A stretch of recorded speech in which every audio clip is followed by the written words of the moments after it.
The Red Knights have surrounded the Blue Pond. Huh? Those horses are mounted knights. Their swords have really sharp edges. And check out that poor pawn. His head is kind of spiky. Kind of reminds me of... Bitch, I'm about to... What's up, y'all? What's up, y'all? Welcome back. Welcome back. All right, man. We're back to Ace Attorney. We played the, basically like the first game, the original Ace Attorney. So now we're on to the second game of the trilogy. So we're about to get into this fifth trial, man. Excited. I'm really excited to get back into it, man. See where, what kind of trials we get into, or what other shenanigans happen, man. But let's just hop into it, bruh. Episode 5.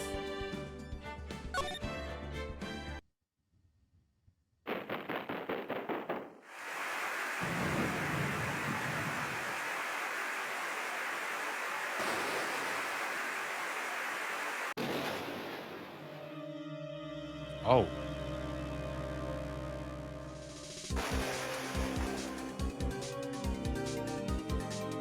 Oh. 2 people. 2 separate murders? What's going on?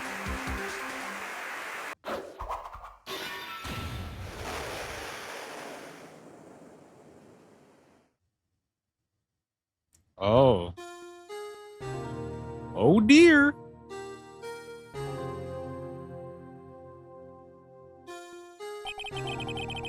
It's been 2 months since Maya left the office.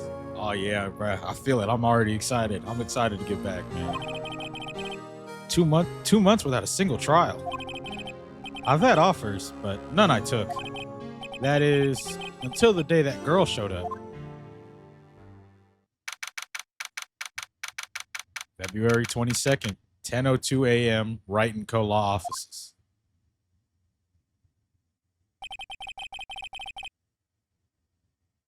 Why do I come here to the office every day? It's not like I want to work. There you are, finally. Where have you been? Is that Maya? No way. No, it's not Maya. Head ass. My sister's trial is tomorrow. Oh, okay, so we're doing like an introductory trial, I guess. So it's only gonna be, I guess it's only gonna be one part, maybe. Who are you? It doesn't matter who I am. It only matters who you are. The famous defense attorney, Mia Fey. Do I look like a Mia to you? Oh, you're not Mia Fey, are you? I'm sorry, but Miss Mia Fey no longer works here. So you are the coffee boy? All right, now we're getting disrespectful. I'm Phoenix Wright, a defense attorney. Right. Wait, you're the Phoenix Wright? The Phoenix Wright from the Edgeworth murder case? The one and only. Yes, that's correct. It wasn't Edgeworth who was murdered, though. That's a relief, then. You're better than nobody. Fuck is that supposed to mean? I'm sorry. I'm afraid I'm not taking cases right now. But you are Phoenix Wright, right? The undefeated defense attorney? Well, you put it like that. Look, I'm not accepting any new cases. I'm sorry. Oh god. I got too much spit on me when I did that. I'm sorry, but you'll have to try elsewhere. Please, I'm out of time. But please, you have to help. It's my sister. Yep.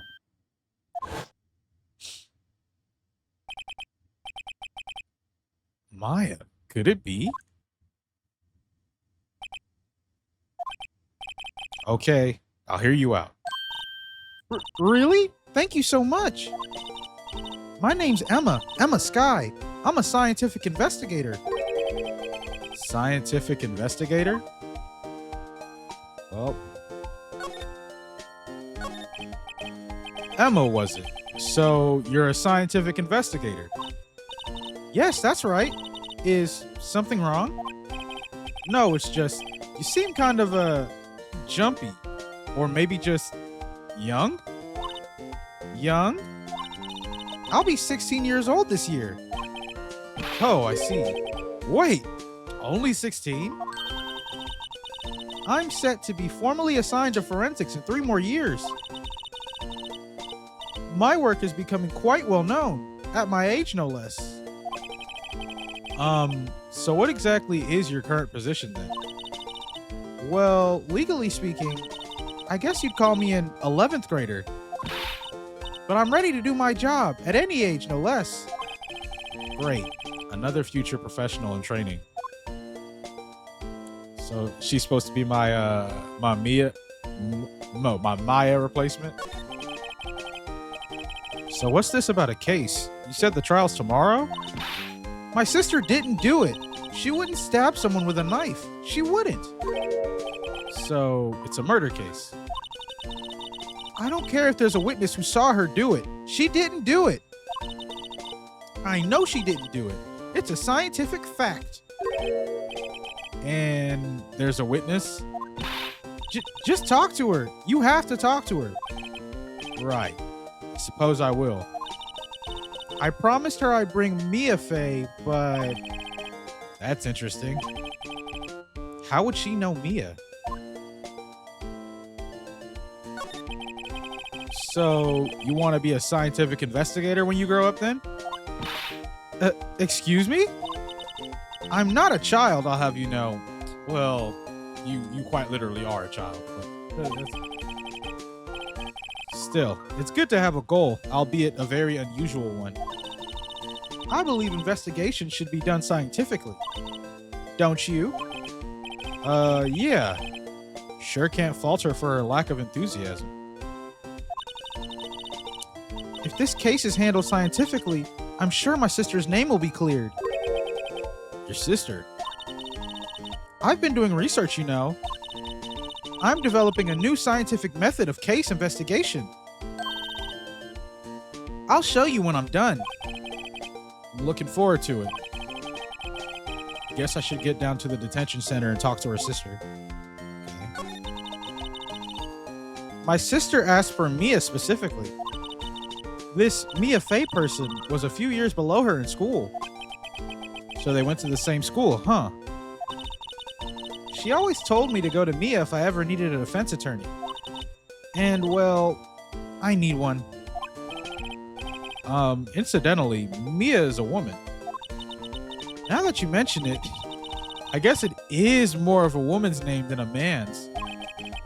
Well, it's nice of you to help your sister out like this. You must be close.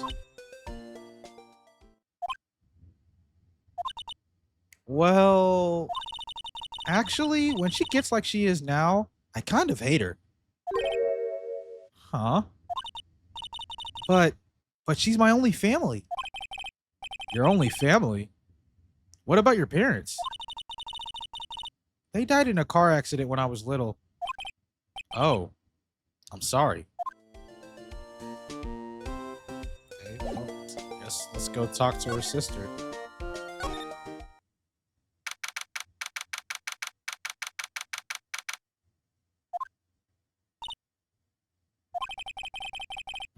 I wonder what's wrong with Emma. She got quiet all of a sudden as soon as we arrived. Guard, I thought I told you I didn't want any visitors. Sorry, ma'am. It's just your sister. No excuses. Or did you not want to raise this year? Understood, ma'am. Oh, what was that all about?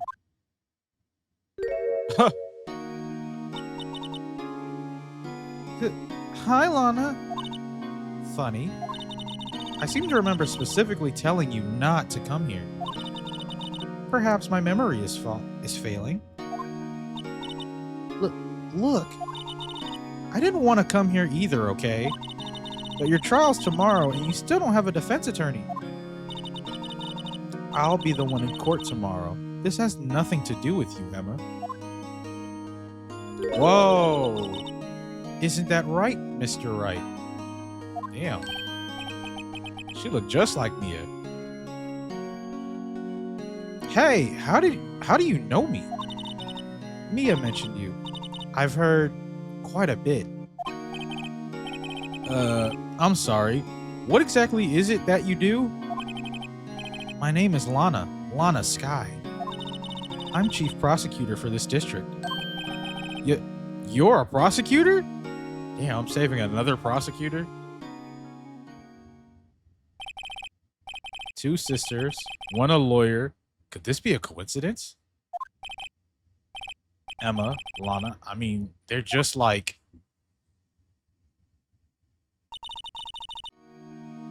Something wrong, Mr. Wright? Well...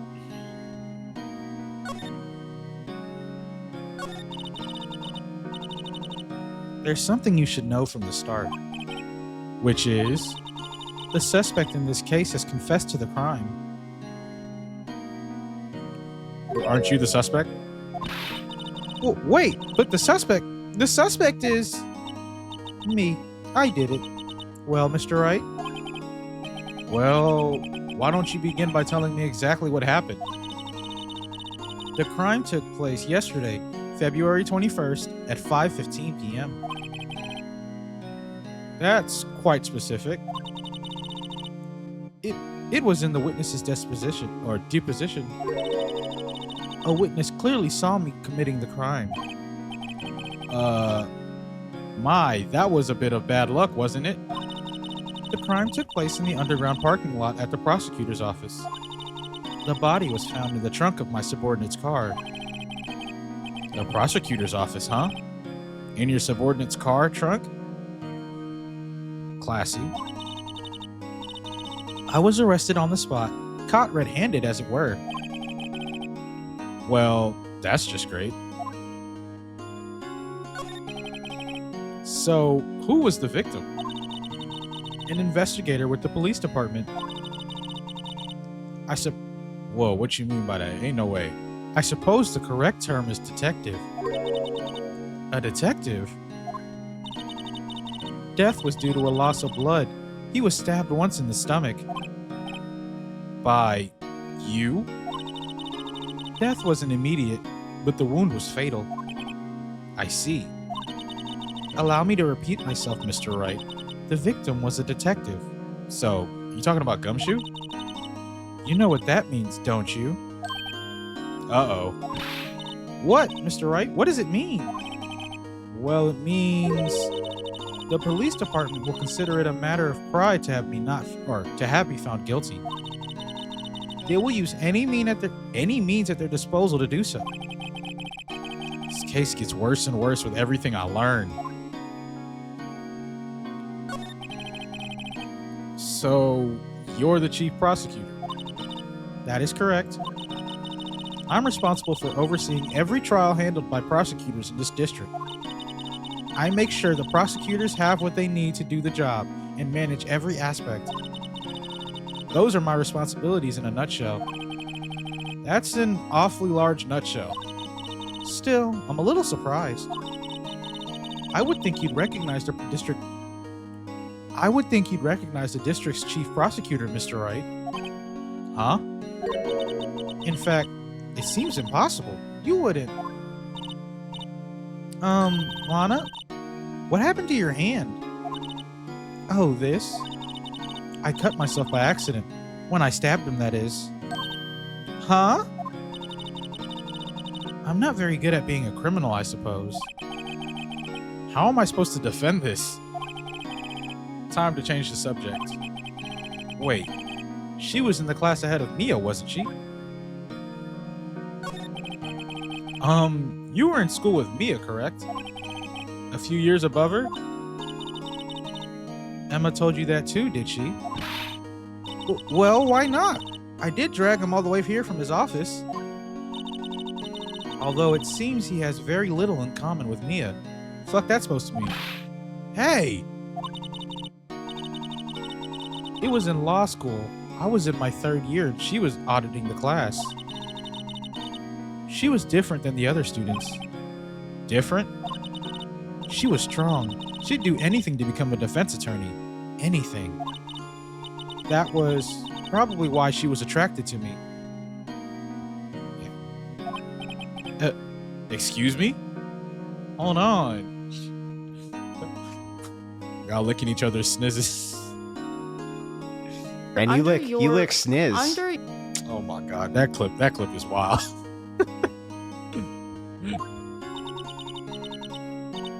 Intellectually attracted. Lana was top of her class at school.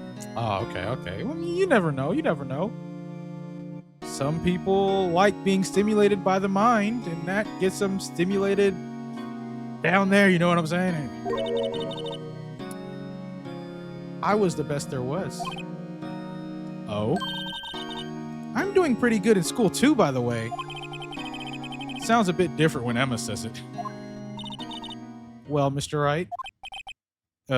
Excuse me? As you can plainly see, I am admitting my guilt. I think it's safe to say there's no way you can take this case. None. But Lana! Why? Why are you doing this to me? You never think of anyone but yourself.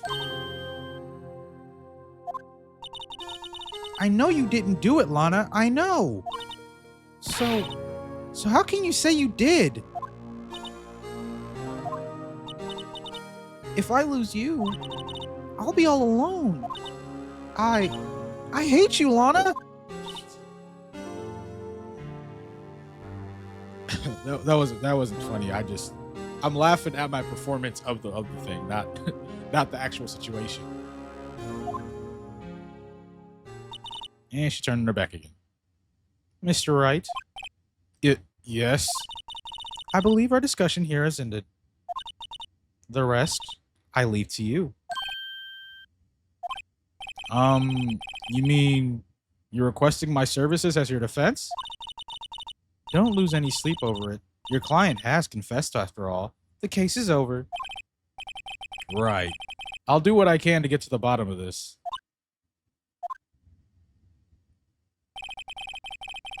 Lana has confessed to the crime, yes. But something doesn't fit. It's that look in Emma's eyes. There's something else going on here, and I'm going to find out what that is. Or I'm going to find out what. I'm sorry, Mr. Wright. Huh? About what? My sister, she's not always like that, you know. I just never expected to be defending another prosecutor again. She's changed a lot. She used to be so gentle, always smiling. Everybody liked her. I see. Sorry, but I'm having trouble imagining that. What happened to her? I don't know for certain myself. I think maybe well, maybe not. Sounds like there's something there that defies a simple scientific explanation. Let's go check out this underground parking at the prosecutor's office, shall we? Okay.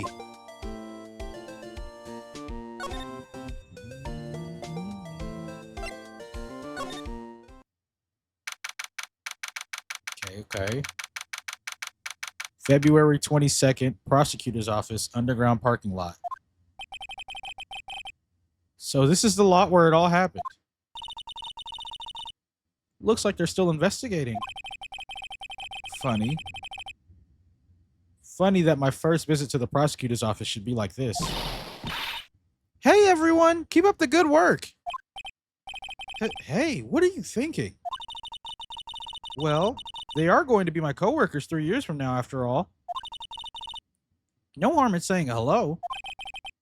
Actually, there is. You know attorneys aren't supposed to examine crime scenes. I'm trying to not stand out too much. Here. See? Hey there. You expecting to go unnoticed here, partner? But partner? Ooh, okay. So What do we have here? Looks like a bambina got loose from the ranch and is up to no good. Folks gotta learn to keep them doggies tied down, partner. But Mr. Marshall! Marshall? Looks more like a sheriff to me. Looky here, bambina. I know how you feel. But this is my gang's gold strike, see? Strike? This is our claim, our territory, with a motherload of evidence. If you're fixing to mess with it Whew. Can't read still.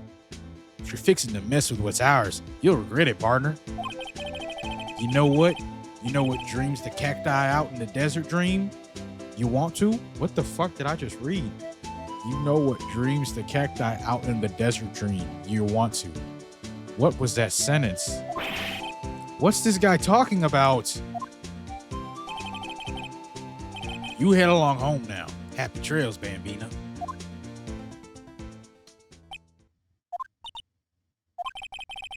Was that, hombre a friend of yours? Kind of. Sort of. Yeah, he's a detective. Who thinks he's a sheriff from the Wild West, it seems.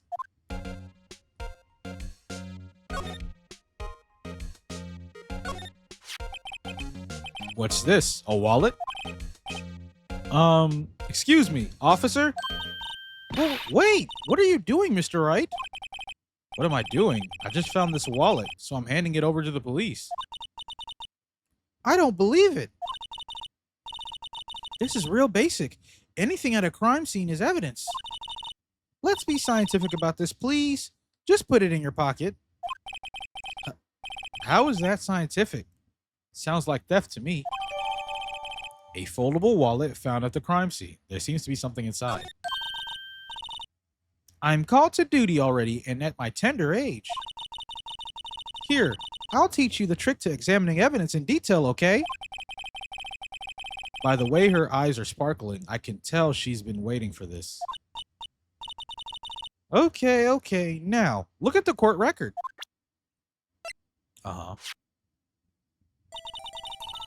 You have to be sure to examine evidence carefully on all sides. Now, let's start examining from every angle. Oh, I can rotate this?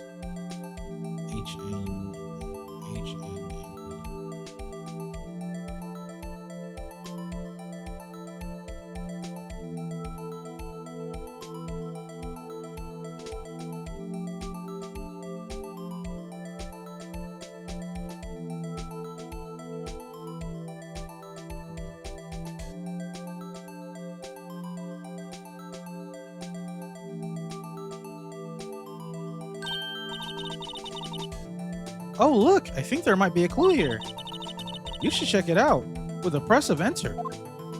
Okay.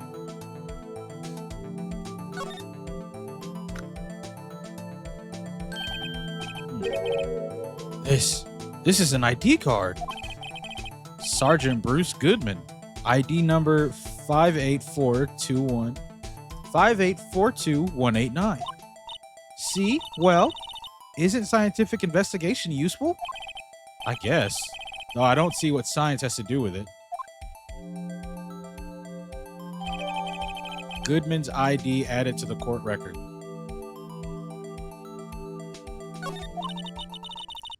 Let's be sure to examine every piece of evidence we find. Oh. I guess I've got to be on my toes from now on.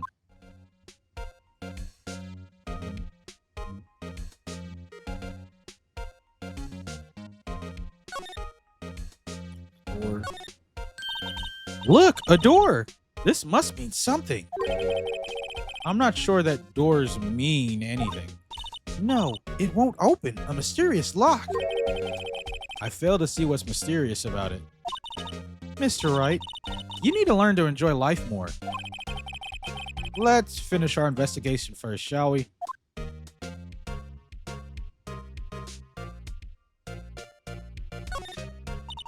Look, a stylish glass-walled room. Very nice. You can see the whole parking lot from in there. It says security, Perhaps it's a cafe. Huh? Cafe security. Yeah, that must be it.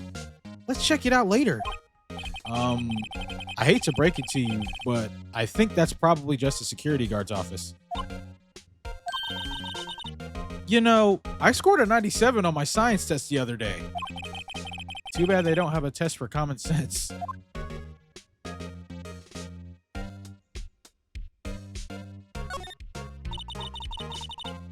This is where the cars leave the lot. The arrow on the ground makes it look more like an entrance. What are you talking about? It's plainly an exit. Well, maybe it's both. Kind of a dual purpose. Aha! The theory of relativity. What? I've got to write this down. Ah! Hey, Mr. Wright. Maybe you know, was Mr. Relativity German? Or was he British? Talking about Albert Einstein? Mr. Relativity? Are you sure that was his name?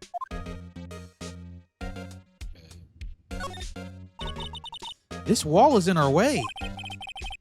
It's got a faucet on it for water. Wait, I know.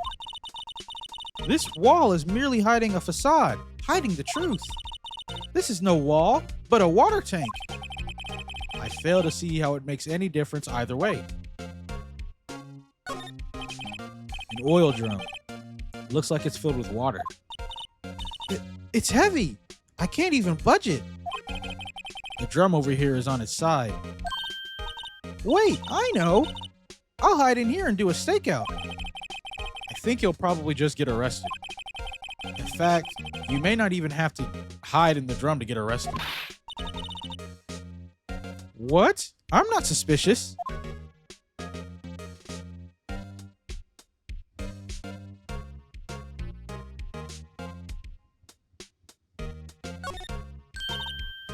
Aha! A ladder! That's a step ladder. What's the difference? In scientific terms, please. Scientific, huh? Look at the basic nature of things, Mr. Wright. This all seems so horribly familiar somehow.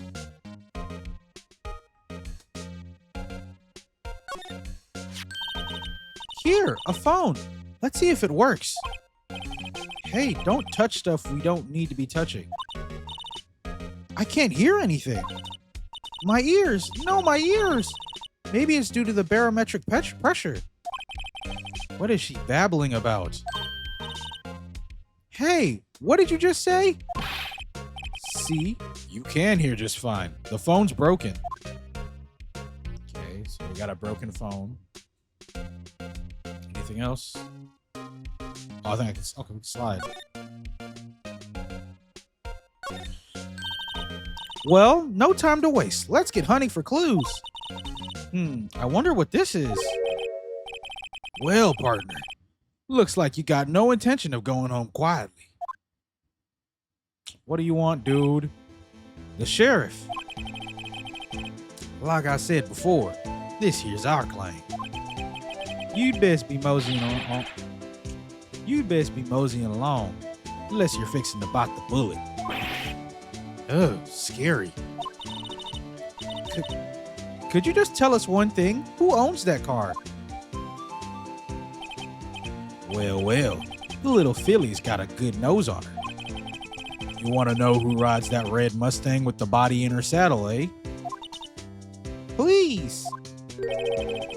No problem, partner. About time for vittles anyway.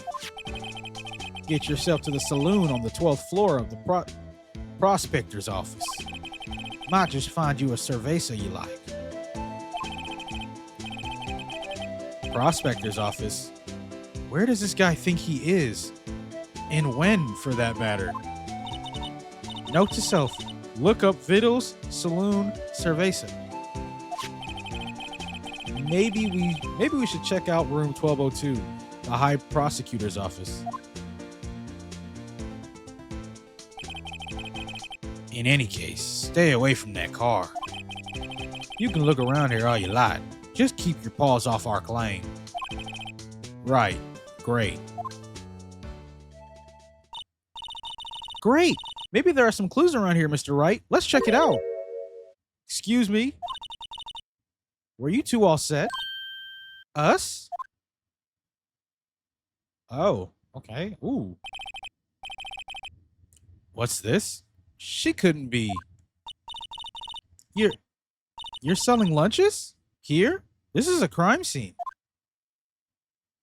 I don't even know how I'm gonna do it. Hello. Half and half, was it? Oh, thanks. And you, sir? Yes. Some crunchy goodness coming at you. Thanks. Interesting way of doing business. This area is off limits to anyone without clearance, especially passersby. Or are you officers? No, but you don't exactly look like the type to have clearance. Well, that's hardly a way to greet someone. Even if my days as the cough up queen are over. Cough up? Huh? You know, I'm feeling kind of full. Maybe I'll pass on lunch. I'm quite connected to this case, you see. The images are burned into my eyes, you might say. Yes, all the sordid secrets. She the witness? Secrets? Dear me, you are a slow one, aren't you? I'm referring to the murder, the stabbing of that detective. What? Yeah, she the witness then. A witness clearly saw me committing the crime. You mean you're the witness my sister was talking about? Please, Coffee Queen, tell us what happened. The name is Angel Star. Sound like a porn star name. Don't you go forgetting it. Or before you know it, I'll have you whimpering at my heels. Tell me more. Yes, ma'am. Yipes. I don't know what that was. Yipes. I can't do a good yipes, all right? She means it. All right, well. Somehow, I knew. Yesterday was a day of destiny. I knew something was going to happen. Just like I know that the daily special on Friday every week is salmon. Destiny? Was yesterday special for some reason? You're a defense attorney, right? You should know then. You should know the foul misdeeds of the evil ones who haunt this den of inequity. The evil ones? Prosecutors. They have no qualms at all about blackening the name of innocence. And yesterday, they paid homage to the most evil one of all. They gave an award for King of Prosecutors. What a farce. Are they talking about Von Karma bitch ass? So she's saying there was some sort of prosecutors convention yesterday. I was almost compelled to lace their lunches with something foul. Do you have a personal grievance against prosecutors or something? Or is there some kind of scientific evidence of this, evil? Young miss, mock me at your own risk. You'll soon find out why they call me the Coffee Queen. I have no idea what that means. Ew! The most heinous of all the... Let's try again. The most heinous of all the evil ones. The one they awarded yesterday. It was in his car that they found the body. Proof that he devours the evilest lunches of all. Really? Really what? I'm totally confused. Shit, me and you too, Phoenix. I don't know what the fuck she's talking about. One thing's clear. This lunch lady has a thing against prosecutors, which makes her a suspect. So, what exactly was it that you witnessed, Miss Starr? It was a fascinating spectacle, to be sure. Now I feel I know what they say when they talk about a woman's wrath. To see Lana Scar wield that knife so... her knife flashed in anger, bringing him to a sad end. It was truly a sight to see. You mean you saw the very moment of the crime? The sound of his silvery ties to this world being cruelly cut still rings in my ears. And the rhythmic beat of Lana Sky's knife. Wait a second. You know Lana Sky? Of course. It's quite a feat, becoming a chief prosecutor. How many lunchboxes of sin did she pack to make that journey, I wondered. She always travels light. Now, why would this pretty lunch lady know the chief prosecutor's name? Could we ask you a bit more about yourself, Miss Starr? I come here every day to sell lunches. I import only the freshest and best from the Far East. For some reason, the box lunches are a hit here. Why not make the lunches here rather than import them? Did you say something? No. Only true connoisseurs can understand. The kind you can sell, the kind you can only tell someone who has tried General Tso's trilobite lunch set. Never mind. You win. I don't even want to appreciate part of a trilobite's flavor. Anyway, I come here every day to sell lunches. My boyfriend works in the security room here at the prosecutor's office. Your boyfriend? See the security room over there? The glass-walled booth? I sell my lunches, and since I'm here anyway, I drop in to see him. Since you're here anyway? I guess selling lunches is more important than romance. So, to scientifically analyze the data available so far, you, Miss Starr, are a lunch vendor with an ulterior motive for coming here. Useful analysis. Not. Did you have a bad experience with a prosecutor, Miss Starr? I sense some hostility. Hostility? Huh, perhaps. Prosecutors are all alike, and the bigger they get, the worse they smell. Kind of like 10-day-old clams in the chowder. I wonder if Miss Starr was involved in some sort of legal trouble in the past. That'd be a sure cause of food poisoning, scientifically speaking, of course. I mean, now you're talking, cough up queen. I thought she was just a lunch vendor, but now I'm not so sure. Okay.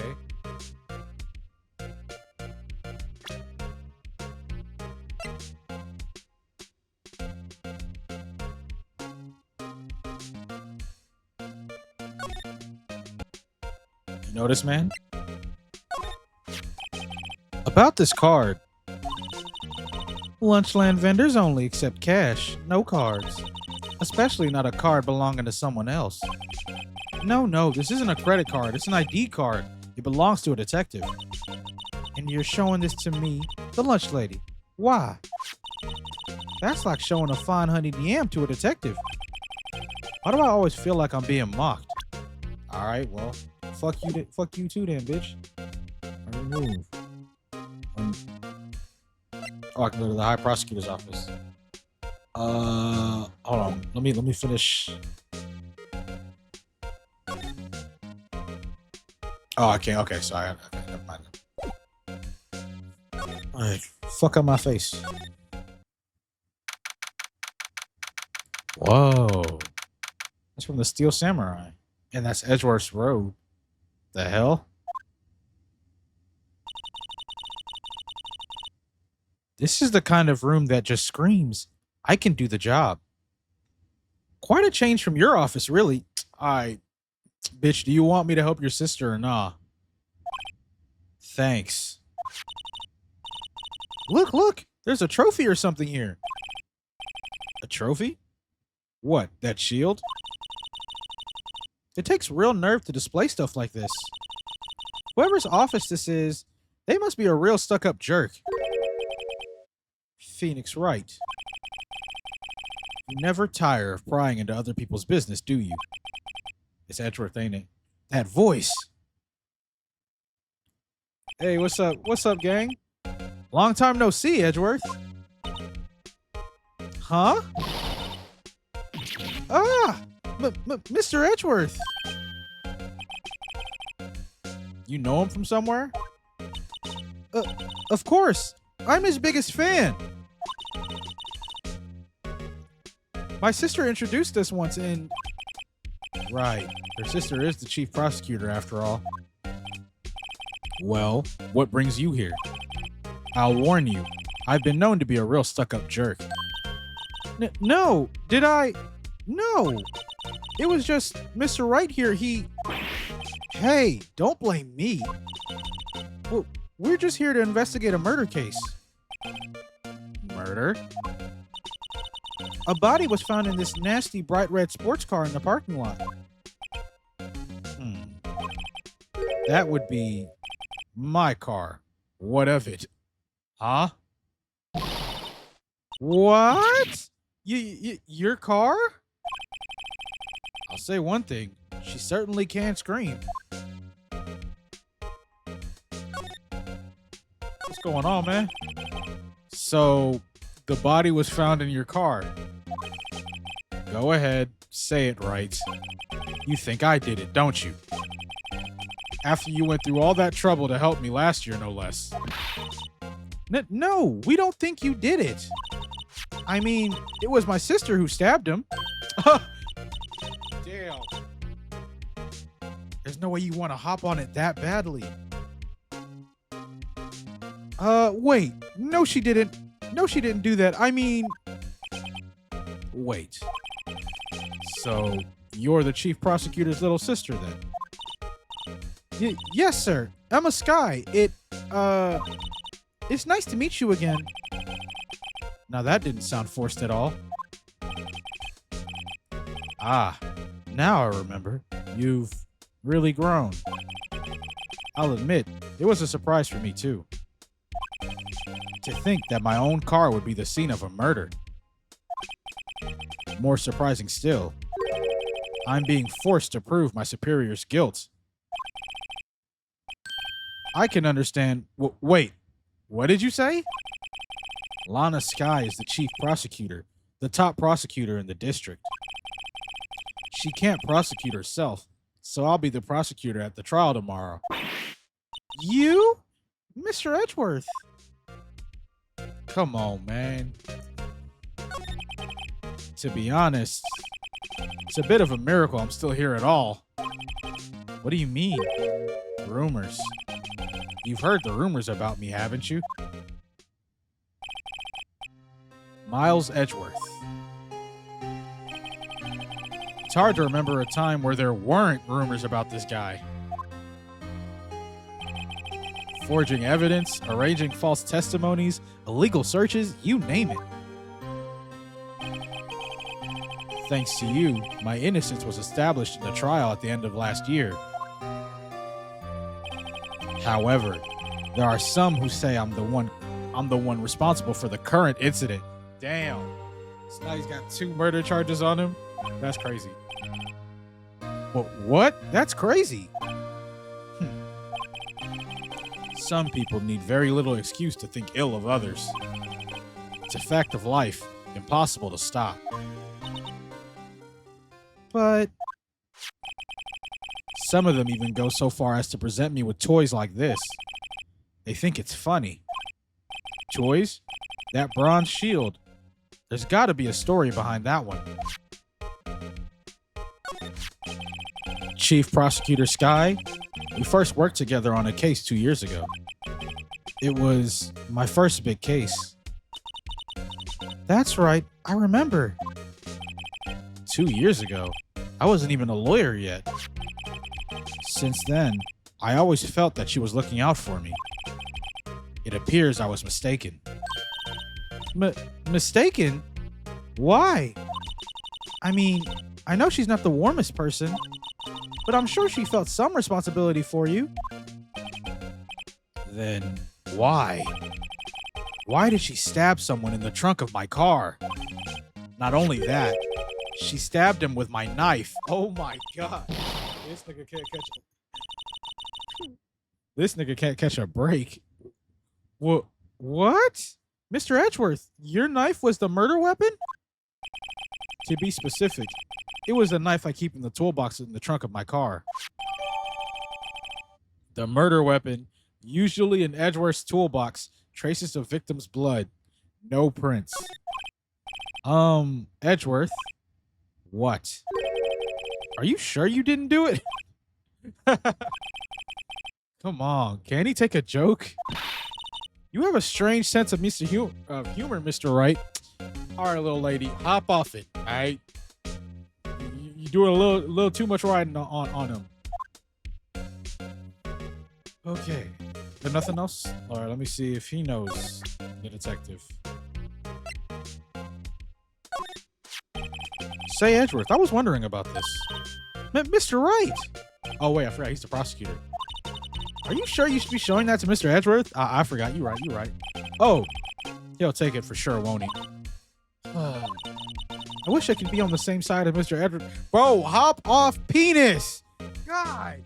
Oh my God, bro. Is dick riding all you do? But then my sister would be found guilty. If she sighs any deeper, I'm going to start getting depressed. No, your sister's going to have to find a different lawyer. All right, anyways, let me inspect the knife.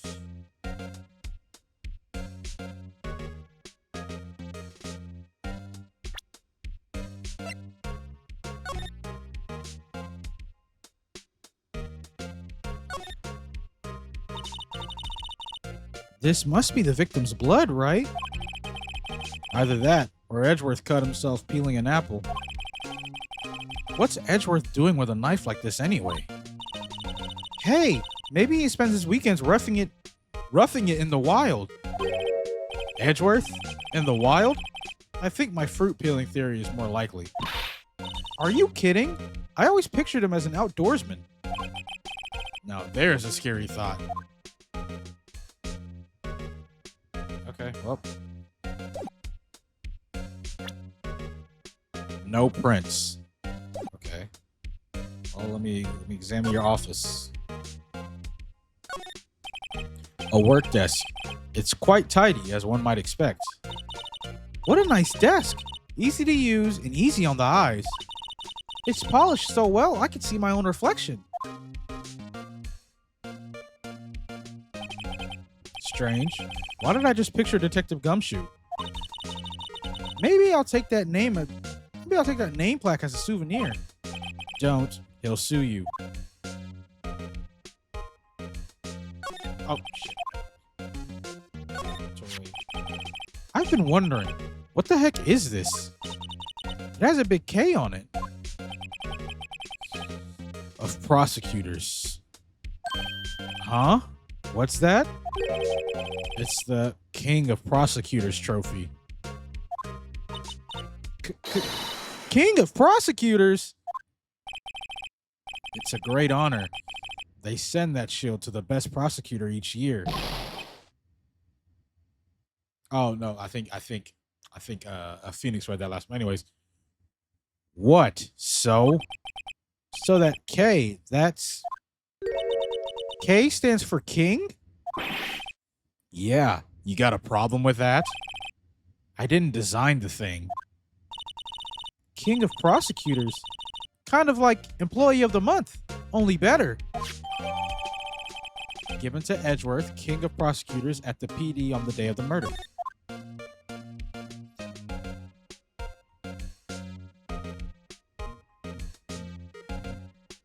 Is there still more?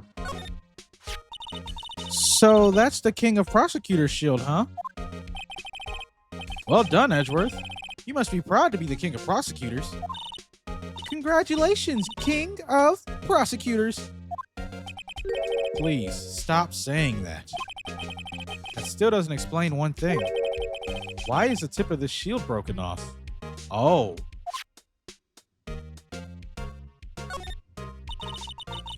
Mr. Edgeworth has such a comfy sofa. Sofas like this make me want to curl up curl up and take a nap. I bet he pores over his case files here until the wee hours of the morning.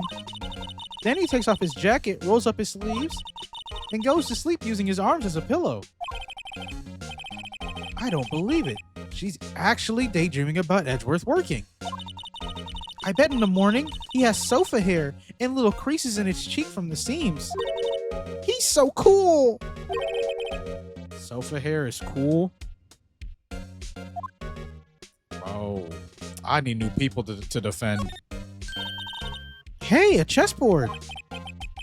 I'm not too up on my chess, but it looks like blue's in a bit of a tight spot. The red knights have surrounded the blue pawn. Huh? Those horses are mounted knights. Their swords have really sharp edges. And check out that poor pawn. His head is kind of spiky. Kind of reminds me of... Bitch, I'm about to...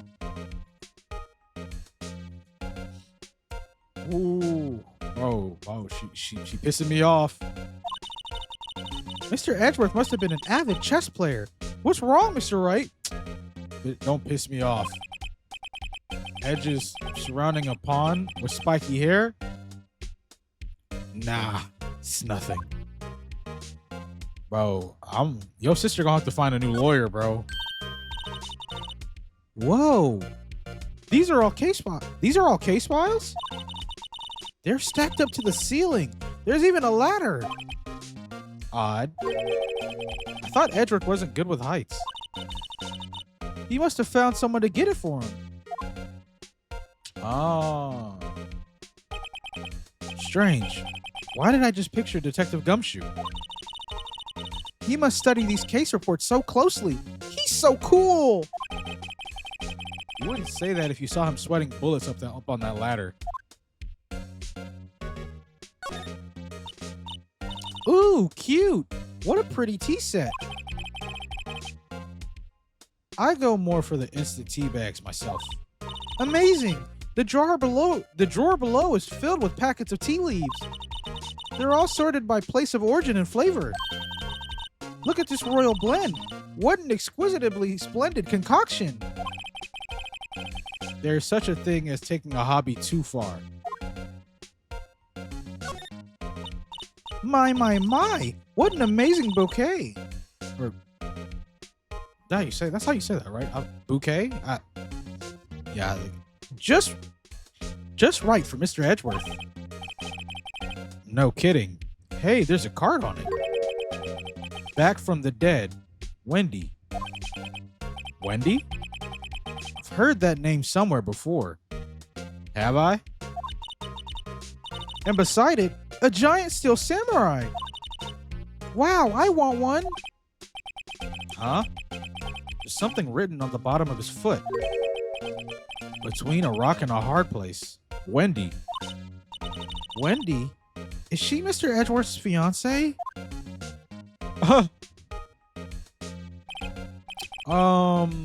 I don't think so. Oh, wait. Is Miss Oldbag's name Wendy? Huh, I never knew that. Wow, this jacket is even lacier than his usual ones. This must be his lucky trial jacket. Lucky jacket, right. Never seen him wear it. I'm sure there's a story behind why it's in a frame. It's probably his dad's jacket or something. Maybe I'll be naughty and take a picture. She's getting way too excited about this. I had a joke for you, but then I remembered that you're 16, so that joke is gonna stay in my head, and we're just gonna get back.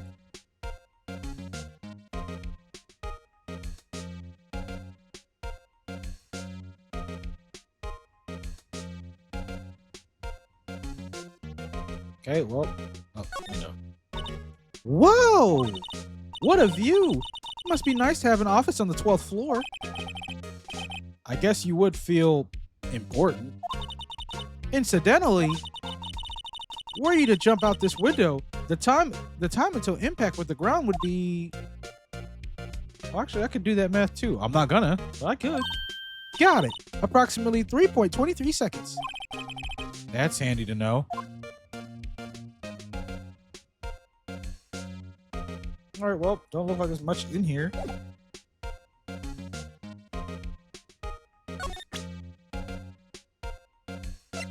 see if he says anything. Or okay, actually, let me examine it since I have it now.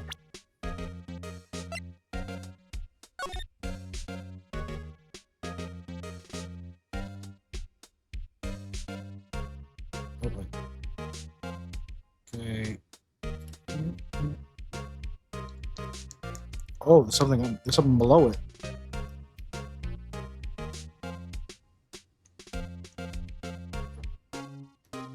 Yep. Hey, check it out. There's a metal plate here. It looks like the names of all the previous recipients are engraved on it. Wow. One guy's listed a bunch of times. Von Karma, yep. I guess he must be a foreigner. Oh, that's sorry. Yeah, that's probably it. Well, wherever he's from, he must have been an amazing prosecutor. Shit, you don't know the half of it. Bro, had the judge all over his Johnson during our trials, bruh. I'd like to meet this Mr. Von Karma sometime. No, you won't. No, you don't. When she says it, his name does have kind of a ring to it. Okay. It's like... Oh, I can zoom in. Oh, that does nothing.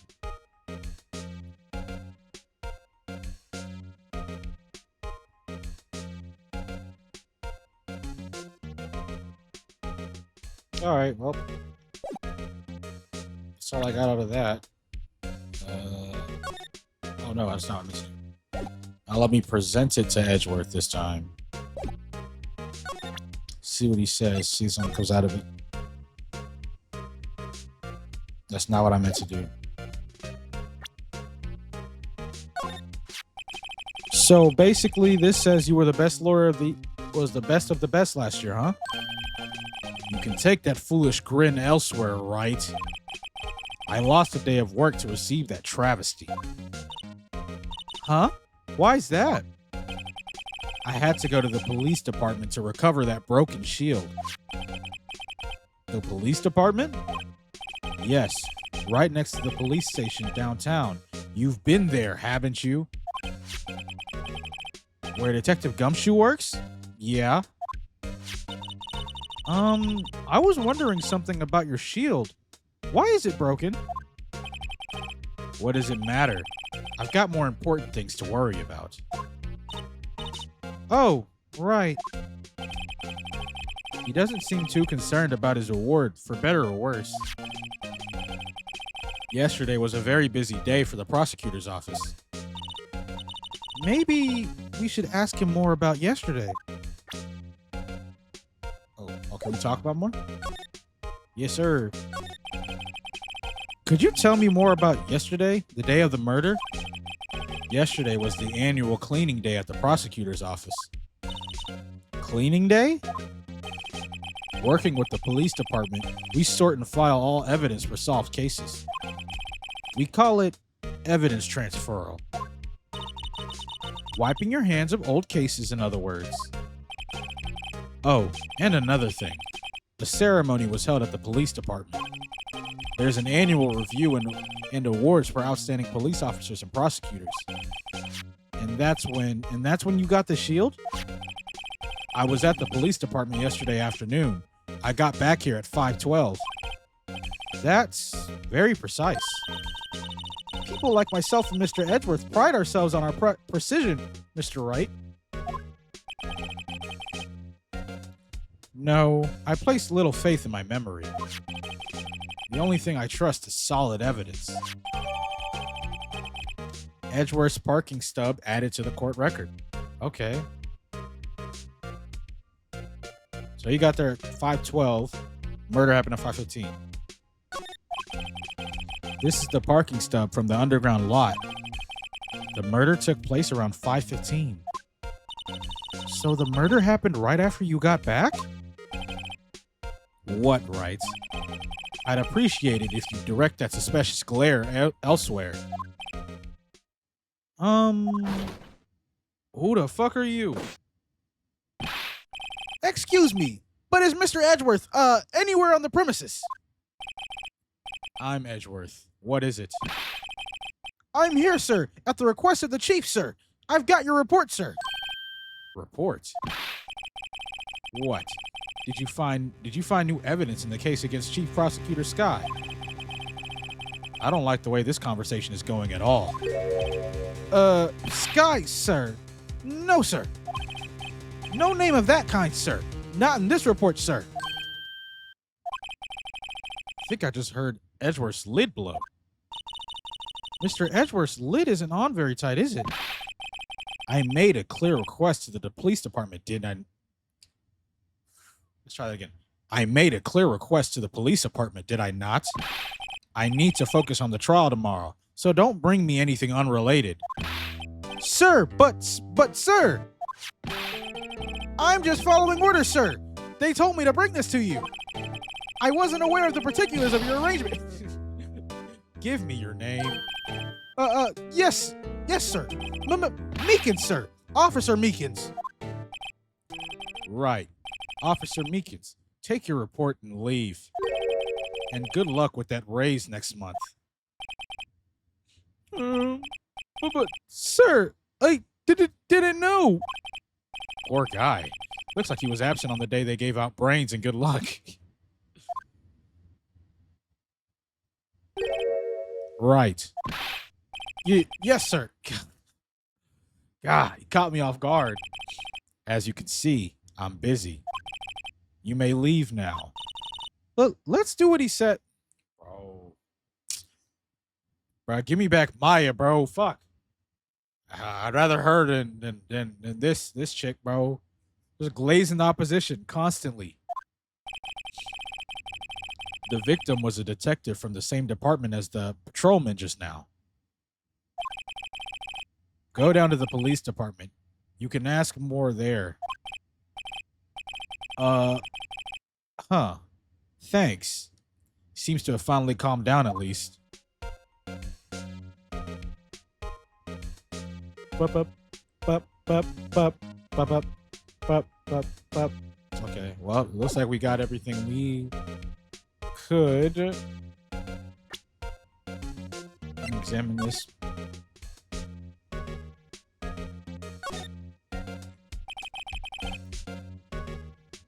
Miles Edgeworth, 1712. This is dated the day of the crime. The murder took place 3 minutes after Edgeworth parked his car. If only he was held up at a couple extra red lights. Oh my gosh. He wouldn't have been caught up in this whole affair. Perhaps. It just goes to show you never know what'll happen when you run a yellow light. Alright. Nothing on the back. Okay, well. That's that.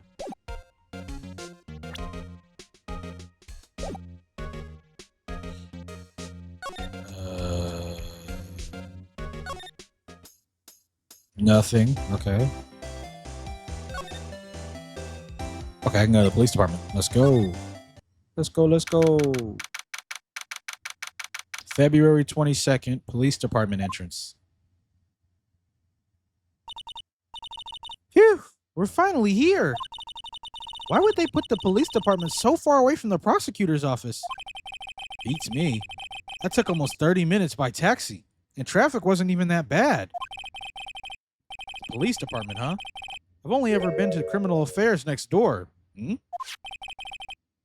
Hold on. What's that?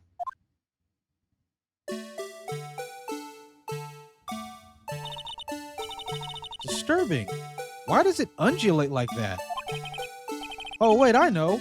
This is the Blue Badger. They're trying to make him the police mascot. Wow, Mr. Wright. You sure know a lot about the police. Still, he does seem familiar somehow. Forget the Blue Badger. Who's that next to him? Someone appears to be dancing with the Blue Badger. Uh-oh, he noticed me. He sure is running over here. Oh, damn it. He sure is running over here fast. Hey, pal! What are you doing here? That's my line, Detective Gumshoe. Specifically, why were you dancing over there? What? Well, at least he doesn't seem to be busy. This is our chance to get information. Hey, I'll have you know I'm a very busy man, pal. Yep. This man still make my throat hurt every time I do his voice. Pause!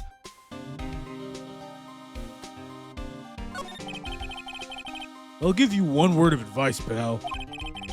You better not agree to defend the suspect in this case. Bitch, you were begging on your goddamn knees for me to defend Edgeworth last year. Now you don't want me to defend. How about you stick to your job and I'ma do mine, fuck nigga. What? Why not? Huh? Well, it's just that the chief prosecutor has confessed to the crime. She says she summoned the detective to the prosecutor's office and she killed him. But what if she's not telling the truth? Yes, well, no, come on, pal. There's plenty of evidence against her. But what if the evidence was faked? Hey, pal, can I speak to you for a second? Huh? Me? Why is this little girl so peeved at me? She's a relative of the suspect. She's Lana Sky's sister. Whoa, the chief prosecutor's little sister? Just, please, investigate this case carefully, okay? Scientifically. Yes, sir. Oh, by the way, you might want to keep your voices down. You don't want to be overheard using words like faked. Why not? Huh? It's a sensitive issue with us these days. Well, maybe if I hadn't been planting so much fake evidence on innocent people, you wouldn't have to worry about that. So, what are you doing here, Detective Gumshoe? Me? Oh, well, nothing really. They kicked me out of criminal affairs. Damn. Detective Gumshoe? What did you do this time? What do you mean, this time? Then, what happened? I know things are busy right now. I mean, with my sister's case and all. It's true. Never had a chief prosecutor murder anyone before. Only the highest ranked people are being led into criminal affairs now. The lowest ranking guy in there is our chief of detectives. They're not letting any of us rank and file detectives in at all. None of you? I know this is an important trial, but isn't this a little odd? So anyway, I thought I'd spend the day getting the Badger dance down pat. Isn't there anything else you could be doing? The chief of police himself is directing this investigation, pal. An officer marshal was assigned to the underground parking lot. Officer Marshall? Now that I think about it, Emma did seem to know that Marshall guy. A patrolman in charge of the crime scene. It's unheard of, pal.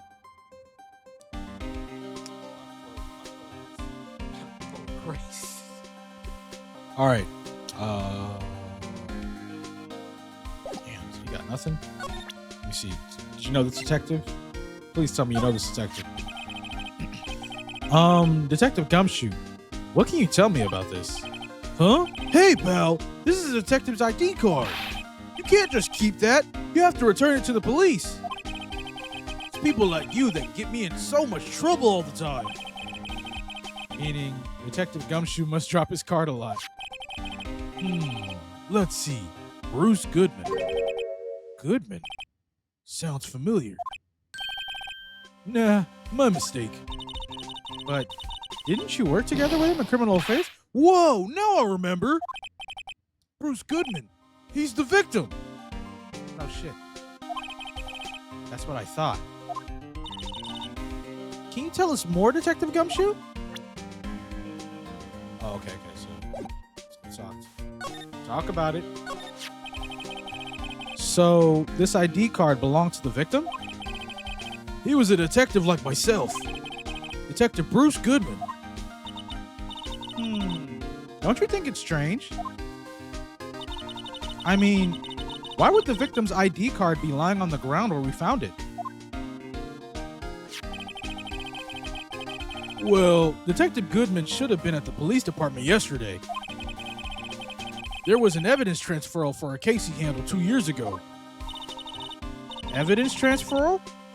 Mr. Edgeworth mentioned that too. But Detective Goodman was killed at the prosecutor's office. Well, that's the thing. It's hard to say this, but word is that the chief prosecutor, Sky, called him out there. Word is the chief prosecutor, Sky, called him out there to the parking lot. And Lana's confessing as much. Okay. Come on, man. You gotta have more stuff. You gotta have more stuff to tell me than that. Oh, no. I guess I need salmon. I was wondering about that. What? The dancing blue badger? It's my masterpiece. You made this, Detective Gumshoe? The chief threw together some designs and I just did my thing, pal. Nice work. It's battery powered, so it can go anywhere. There's no switch, so it just dances until the battery dies. Poor Blue Badger, fated to dance until he drops. A work of art designed by the chief of detectives and created by Detective Gumshoe. Okay.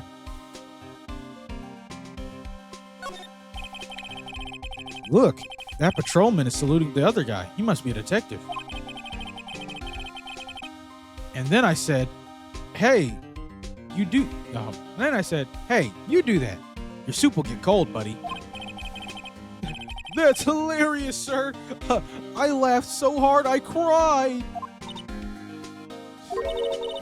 I guess he wasn't saluting. He was wiping his tears from his eyes. They make a good pair.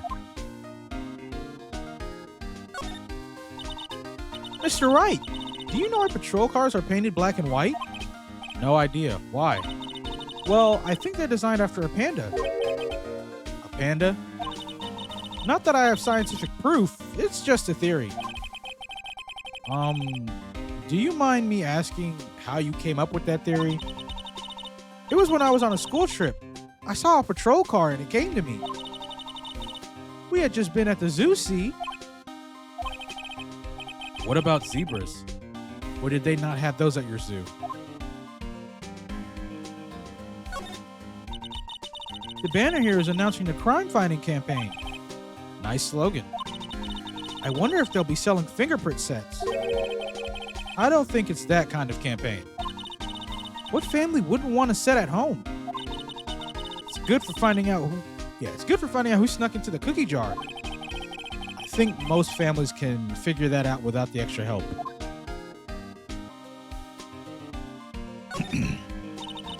I always get excited when I come to a police station. Why is that? It just feels like I've jumped into a movie. Huh? You know, with all the police and criminals. Well, I don't know if this is all that exciting.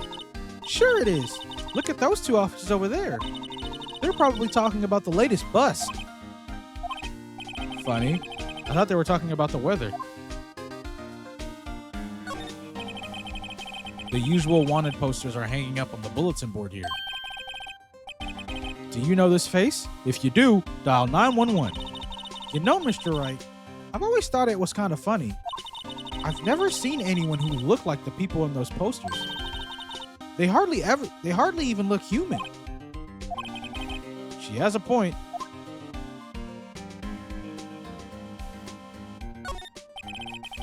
The detectives in there look pretty busy. Just imagine, right now, behind those doors, a police drama in action. Somehow, the thought fails to excite me.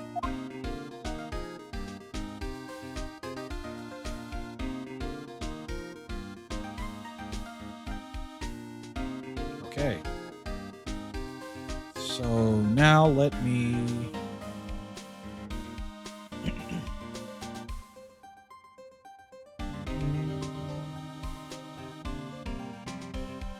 Okay, so now let me look at this. Oh, okay, so I can't. Oh, there's nothing. I can't even. So there's nothing to examine.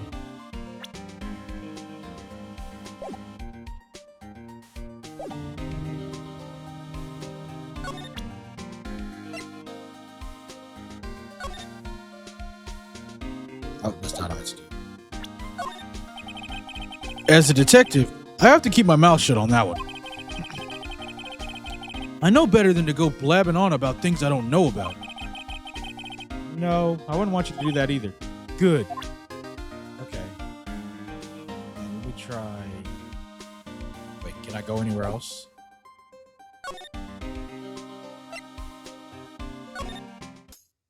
Nope.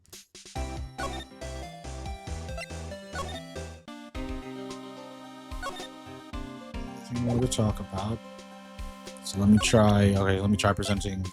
I'm just gonna present him a bunch of stuff. Hey, that's it! That's the King of Prosecutors Award that Mr. Edgeworth got yesterday. Were you at the award ceremony, Detective Gumshoe? Of course, pal. I got an award for diligence myself. Congratulations. I was wondering, why is the award a shield? And why is it broken? Oh, there's a reason. I'll tell you what it is later. Apparently he's forgotten. But I was proud of Mr. Edgeworth for winning that award. Even with all the naysayers in the prosecutor's office. Naysayers? Must be because of the rumors. Alright, speaking of rumors, what do you think about this, bruh? Oh, god damn it, I gotta remember.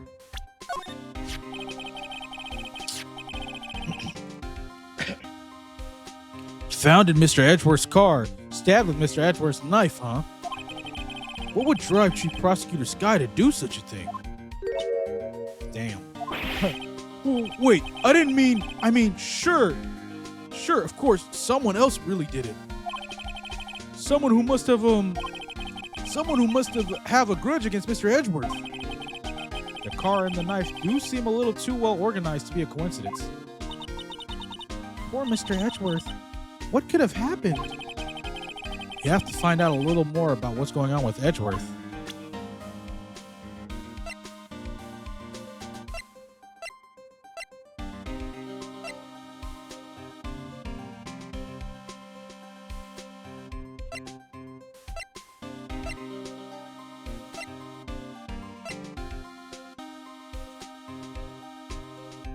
Given to Edgeworth, King of Prosecutors at the PD on the day. Yeah. So, really got nothing? Oh, here we go. He's in a tough spot. Again. Again? Yeah, that did happen. Back to back, seems like.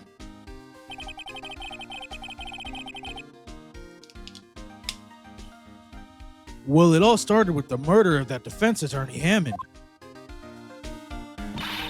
But Mr. Edgeworth was found innocent.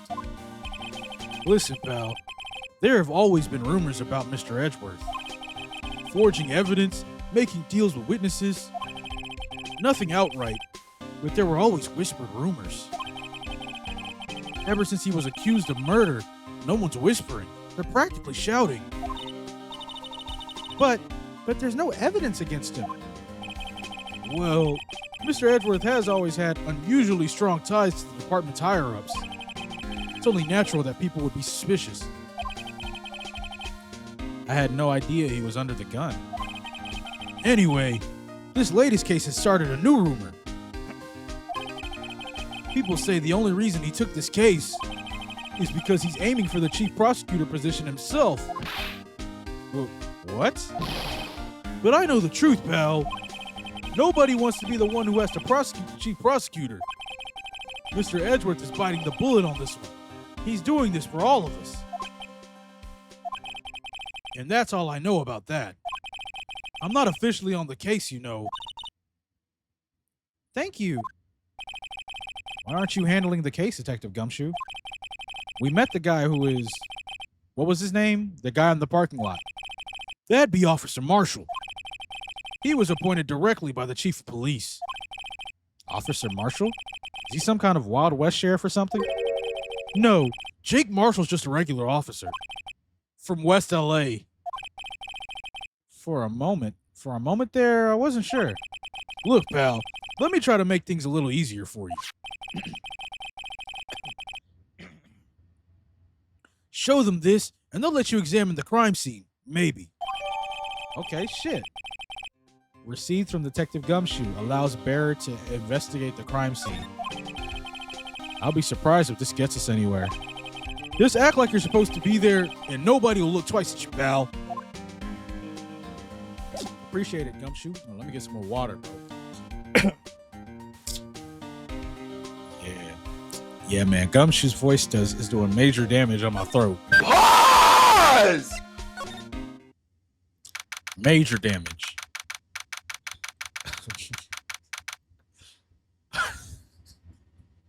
I gotta stop. Prosecutor 22's February 22nd, prosecutor's office, underground parking lot. Looks like the investigation is still going. I have to be getting back to the shop. Or is this the lady? I have to be getting back to the shop. Sorry. Looks like I'll be stuck in this pit till the sun sleeps. I'll see you in my dreams tonight then, baby. Oh, still here? Hello. Wow, the surprised looks. Didn't I mention? I've got a boyfriend in criminal affairs, too. What happened to the security guard?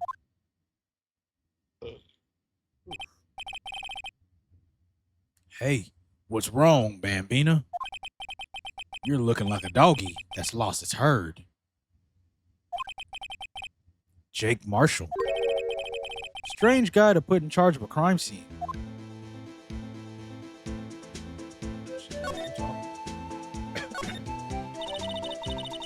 There's something I wanted to ask you. The scene of the crime, a cold grave for men who've lost their dreams.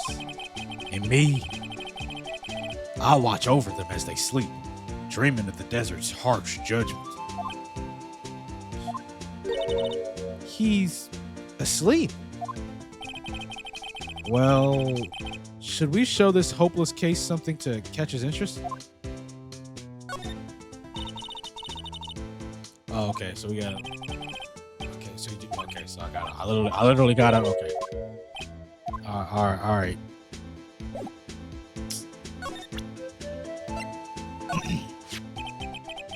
Would you mind reading this for me? What's this? I'll warn you. Fan letters to me go right to the spittoon. It's a letter of introduction from Detective Gumshoe, and we investigate. Gumshoe? That old cow dog? He holding a birthday party or something? Huh? Look where it should say letters of introduction. It says invitation. Ah, I think he just miswrote it. Wait, why am I getting all defensive here? No worries. This proves it's from Detective Gumshoe. Better than a blood test. Guess I'd better let you in then. Thank you, Officer Marshall. Oh, that's right. He's a patrolman, not a detective. Which reminds me. Hey, wait a sec. Isn't a crime scene supposed to be handled by a detective or higher? Well, folks, the clues are calling. Welcome to our gold strike. Be like the settler. Strike out for lands unknown. Manifest destiny. Let's have a hootenanny. Note to self. Police investigations are like settling land. Well, Mr. Wright, what do you say? I say I won't be needing this anymore. Detective Gumshoe's letter of introduction crumpled and discarded. Okay, cool. No. Get the fuck out my way, please. No, that's not what I meant to do.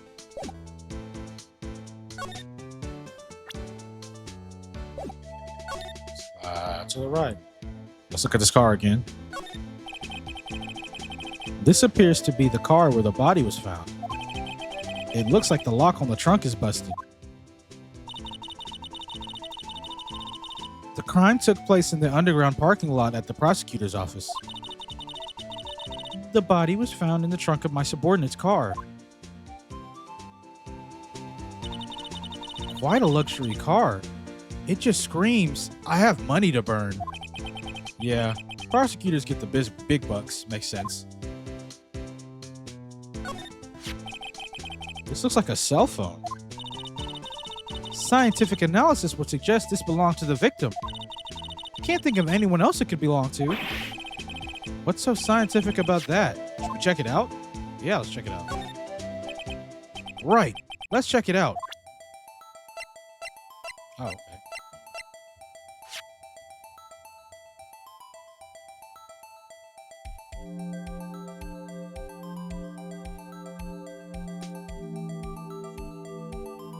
Oh no, I was right. Hold on. There.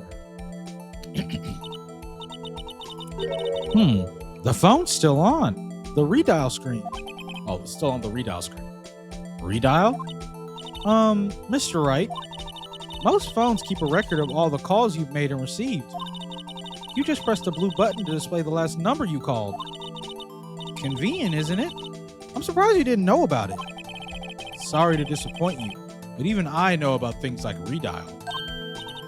Huh? Oh, I'm sorry. It's just, you never know with people from your generation. And now you calling me old. Hey, you're lucky I'm playing a good person.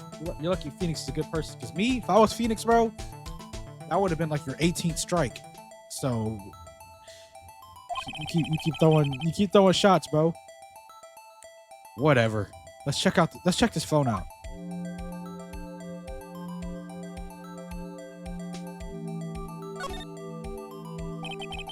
Now to see who the owner of this phone call last.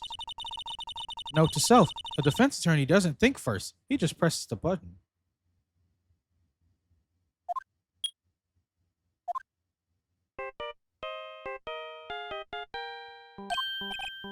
Hey, that song! I know that. Hey, what's going on over there? Ah! Oh, sorry. I see you, partner. You pressed redial on that phone, didn't you? Well, yeah. Whose phone is this anyway? It was on the ground over there. Whose is it? That belongs to Chief Prosecutor Sky. What? It's my sister's? She apparently dropped it when she was taken into custody right after the crime. Look, the last call was made right when the murder occurred. Looks like she was fixing to call someone. Except, she only spoke for a few seconds according to this. Who did she call? No idea. Sorry, partner. Now, I got a question for you, partner. I heard a phone ring just now. One of those newfangled ringtones. Oh, that. Oh, I'm sorry. That was my phone. What? Your phone? So okay. That means that's Edgeworth's phone then. Yeah, it's kind of strange, but someone called me right as we picked up the other phone, a wrong number. Wait, I'm confused. I hope you're not lying. They shoot you for that in Texas, partner. You're from California, buddy. Relax. Uh-oh. I've incited the wrath of the Lone Star Patrolman. Property of Lana Sky. Last call made at 5:18 on the day of the murder. So, okay, but she dropped it. So how did she call someone after the murder? It made no sense.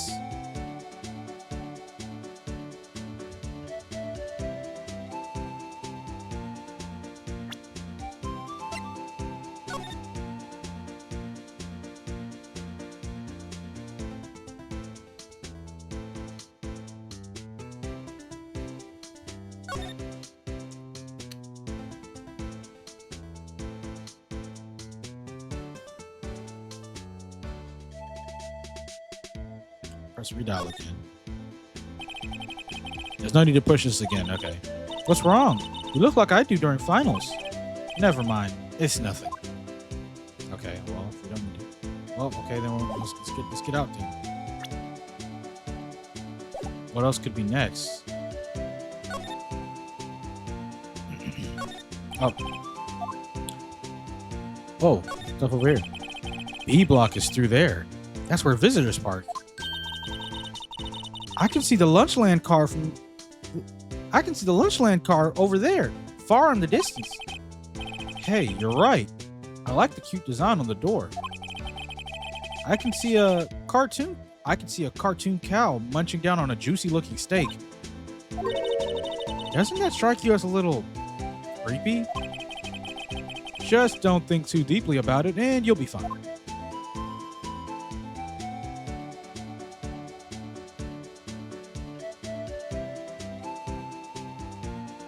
Oh. Damn, he was hanging out the trunk. This rope, is it? Yep. They laid it in the outline of the victim's body. So wait, the victim must have died when the killer closed the trunk on him. You've got to be the only person I know that would come to that conclusion. Oh, what's this? Looks like a note of some sort. Looks like something's written on it.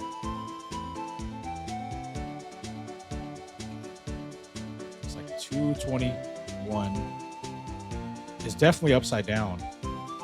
No, it's not. No, it's not.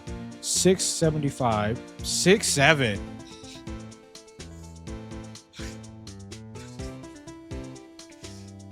Oh man, I'm such a child. All right, 6, 7, and 12, 2. December 2nd?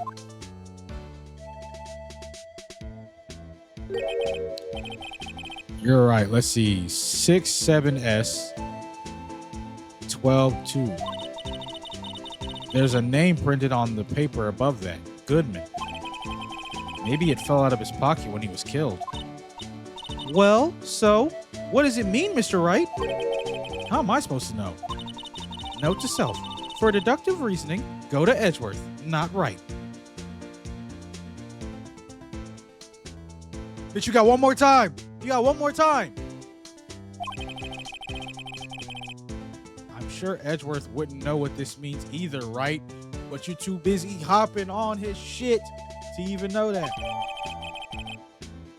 Victim's memo found in the car trunk. Can do anything with this evidence? Okay, can't do nothing with it.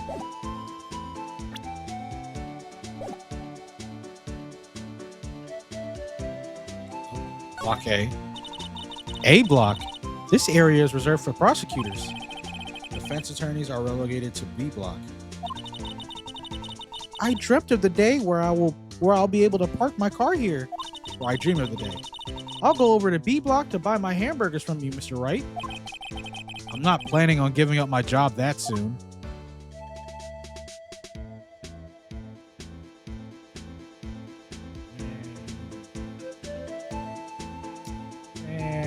I ought to leave you and your sister to defend yourselves. Why are you talking? Okay, he's still here. Look, can we talk now?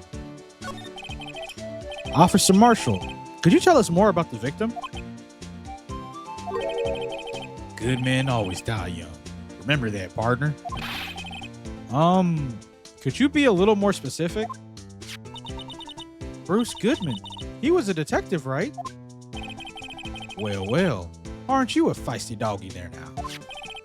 Detective Goodman was stabbed here at 5:15. The smiling Madonna told me the tale. I think he means the witness, Miss Angel Starr. One stab to the chest. A fine piece of work. This here's the autopsy report. Finally. Death due to loss of blood, one knife wound, died within an hour and a half of 4:00 p.m. Was my sister involved with the victim in any way? Funny you should mention that, Bambina. Chief Prosecutor Sky and Detective Goodman had nothing in common at all. Nothing in common? They apparently worked together on a case a few years back. So there's no motive. Goodman wasn't a particularly gifted detective. That's one reason why he didn't do much work with the chief prosecutor. But my sister called the victim here on the day of the murder, right? Here, to this parking lot. So it seems. Like calling an unarmed man to a shootout at high noon. I don't mean any offense, but Officer Marshall, you're a patrolman, right? Not a detective. You calling me out? They shoot you for that in Texas. Huh? I was one of them fancy shoot detectives till 2 years ago, to tell you the truth. Oh, really? Now he tells me. But you're a patrolman now, so how can you be in charge of a crime scene? Nothing gets by you, does it, Bambina? So why are you in charge? No reason. We're just short on hands right now. I'm keeping an eye out in the meantime. That's odd, though. Detective Gumshoe was saying he had nothing important at least. He's nothing but a sad old cowdog that can't find his tail. Maybe it's because he runs with that Edgeworth, eh? Edgeworth? That cowdog's been kicked out by this chattel run by order of the chief of police. He don't realize it yet. Detective Gumshoe kicked out of the investigation? So, there's no connection between Detective Goodman and my sister? That's correct, but there's a gold mine of evidence against her. And the prospector tomorrow is none other than Edgeworth himself. I'm afraid your sister's fate is decided, Bambina. Many condolences. Officer Marshall. Yeah, Bambina. How can you say that? You and my sister, you were... There's something between this cop and her sister that I don't know about? I apologize, Bambina. Something must have gotten to me. Maybe it's that dry wind and a blowing through the prospector's office. Dry wind or ill will? Someone's up to something here, but who? Yeah, it seems like there's a lot of corruption going on. Suspicions about Mr. Edgeworth have been flying around for nearly 2 years now. Forged evidence and arranging testimonies, you hear? He was unbeatable because he did whatever it took to win. Unbeatable, that is, until he met you. But rumors are just rumors, aren't they? These are prosecutors we're talking about. Evidence is everything to them. If you follow the rumors about Edgeworth to the source, you find one person. But they're off limits. Untouchable, you might say. One person? Who? Hate to say this, but it's your sister, Bambina. Chief Prospector Lana Skye. What? My sister? Edgeworth couldn't rustle all those cattle by himself. Some people load their guns with bullets. Some people load them with deals. What you're saying, Edgeworth was making deals to win trials? Where there's gunshots, there's bound to be bullets. That's what the old timers say. There's a big old secret hidden around here somewhere. Everyone knows it. Is that why Detective Gumshoe was taken off the case? Did they target him because he was closest to Edgeworth? So, well, how are we doing, Mr. Wright? Guess we've got some clues. We have an autopsy report, a note from the victim, and a cell phone. So, you think we'll be okay? Well, the only thing that's still bothering me is that Lana is confessing to the crime. She says she did it. No problem. I can guarantee that she's not the criminal. Oh, by the way, Emma. Yes? I know that song your phone plays when it rings. What?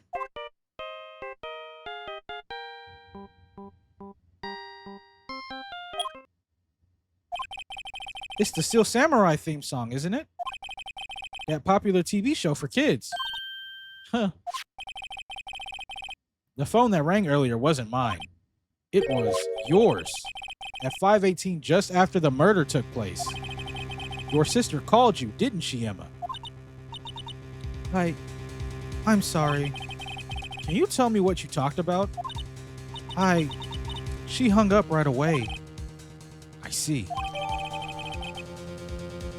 Property of Lana Sky. Last call made to her sister Emma at 5:18 on the day of the murder. A detective is murdered. The suspect is the top prosecutor in the district. I've got a bad feeling about all this. Maybe I still don't know everything that went on here. It definitely feels like both her and Edgeworth are both being set up, which is fucked because he has to prosecute against her. Shit. Sound like some crazy plays are being made from up above. Yeah, we save.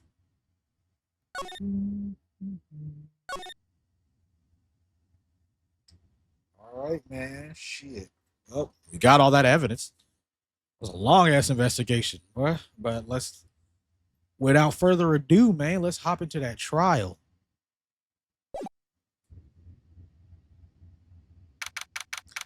February 23rd, 9:34 a.m. District Court, Defendant Lobby Number 2. How did the investigation go yesterday, Mr. Wright? Frankly, there are still a lot of gray areas. Or rather, the whole thing is one big gray area. Don't worry about me. No matter what the outcome, I'm ready to accept my fate. I believe in you, sis. Mr. Wright, let me offer you a word of advice. Yes. A defense attorney should never believe their client. Says the prosecutor, all right? I'll do what I want. Well, I don't believe you. If that's what you mean, unless you're talking in code, I mean, I shouldn't believe what you're saying right now, then yeah, I don't believe you. But the defendant is called to trial because they are suspected of wrongdoing. Never forget that. Miss Sky, you remind me a lot of Mia. There's one decisive difference between you and her. And that is, you're not a defense attorney. I believe it's almost time for the trial. Right, that's what I was just saying. I'm like, of course you're saying that as a prosecutor. Good luck, Mr. Wright. My first trial without a Fae helping me. No one's going to bail me out this time. Damn, my baby. I'll be alone in there. So I have to discover the truth all by myself. Let's do it, Mr. Wright. I'll be with you the whole way. I'd rather you not, honestly. You might be too busy cheering for Edgeworth. February 23rd, 10 a.m., District Courtroom number 9.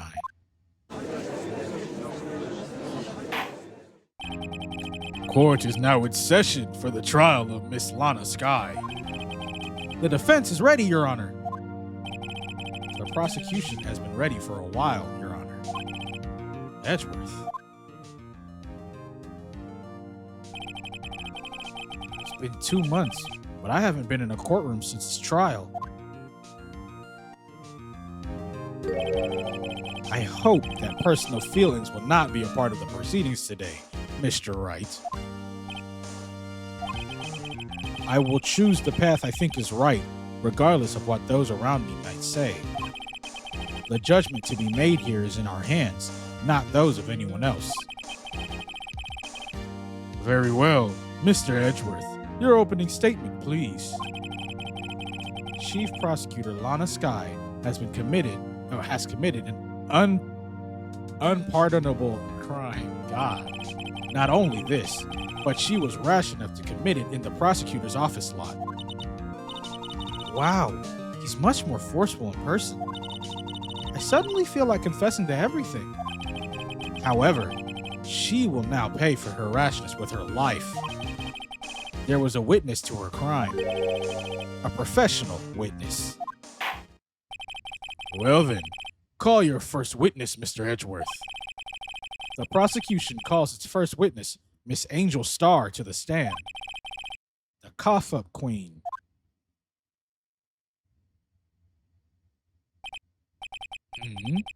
Haven't I seen you somewhere? You ordered the caviar lunch, right? Ho ho! Caviar! I've never eaten caviar before. The judge is really wolfing it down. Ah, and for you, I have a Fiesta bowl. Thanks. Will the witness state her name and profession? Ah, and you, sir. Did you order the fingerprint lunchbox?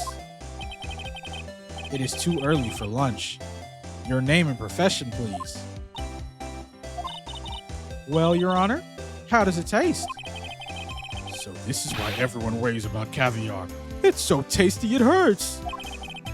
I always thought caviar would taste like pickled tapioca. What the heck does pickled tapioca taste like? Name, profession, now. Me? The name is Angel Star. Don't go forgetting it. I find myself running Lunchland these days. Is that what you wanted me to say, Mr. Edgeworth? Very well. Witness, please describe the incident to us. The prosecution will wait. I'm not finished eating. Hurry it up. Very well, Mr. Edgeworth. As you know, we usually call on the police to provide a description of the crime. Your Honor, as Mr. Edgeworth has said to the court, I am a professional. What exactly does that mean? Until 2 years ago, Miss Angel Star was a special investigator with the police. She was a first-rate homicide detective. Whoa. What? Miss Star was a detective? Aha! I know who you are. Cough up. Cough up Queen Angel Star, Your Honor. Long time no see. Very well. You may continue with the description, Miss Star. Just who is this lady? If I might have the court's attention over here.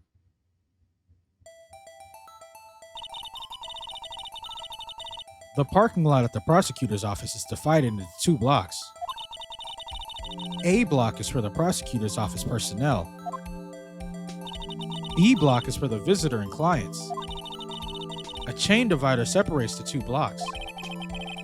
I suppose it's to keep visitors from taking up prosecutors. That's to keep visitors from taking up prosecutor spaces, yes. The crime scene took place in the back of A block in the car's trunk. The killer stabbed the victim with this knife and went to drive the body out. Unfortunately for her, there was a witness and an arrest was made on the spot. And who was this valiant witness? Why, it was me, Your Honor. Parking lot with Edgeworth's car. Witness, did you see the very moment of the crime? Of course, Your Honor. Immediately after that, I apprehended the chief prosecutor. Seems rather cut and dry, doesn't it? Very well, Mr. Wright. I can't agree on principle, Your Honor. It seems that some poor losers are unwilling to accept the truth, Your Honor. Shall I proceed to crush what little hope they have remaining? If you can, then give them your worst, Miss Star. Whose side are you on? Wait, are they talking about me?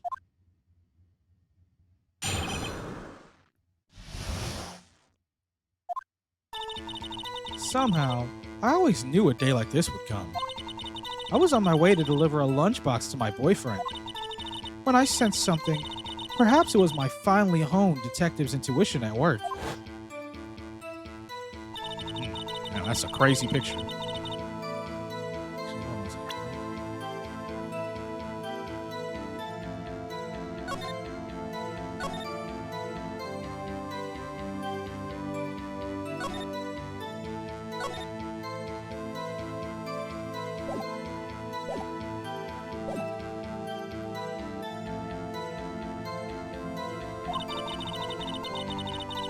The chief prosecutor was holding a knife in her right hand. Okay, right hand, there are no prints. Then she thrust the pointy tip of the knife into Detective Goodman's chest.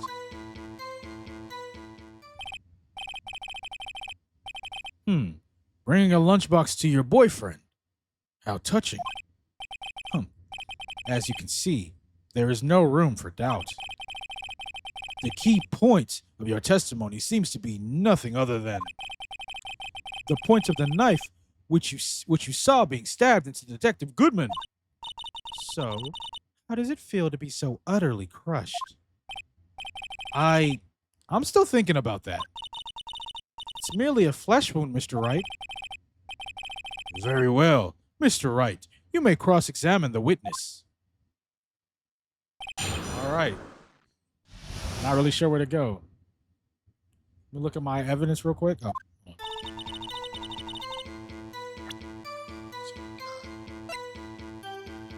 Goodman, shield, the murder weapon, usually shoebox. Edward's toolbox, no traces of victim's blood. Nice.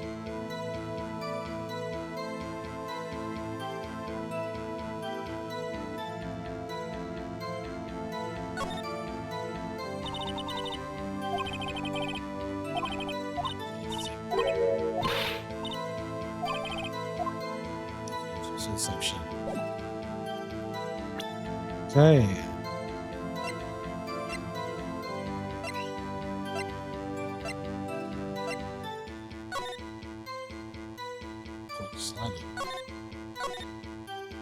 Okay.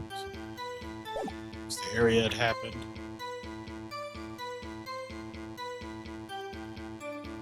I'm not gonna lie. Somehow I knew a day like this would come. I was on my way to deliver a lunchbox to my boyfriend.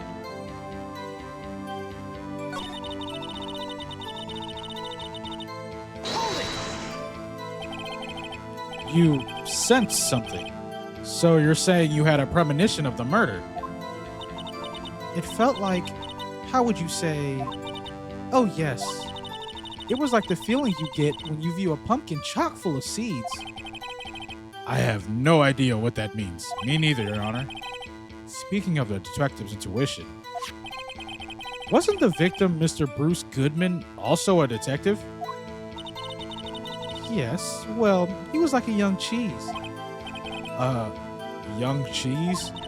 A pale white cheese, not yet tangy with experience on the streets. A greenhorn. That I must be hard yellowed and sharp. Sharp as a tack. Yeah, with the odor of an old cheese to match. In any case, there, in the lot, I felt something stirring in the back of my mind.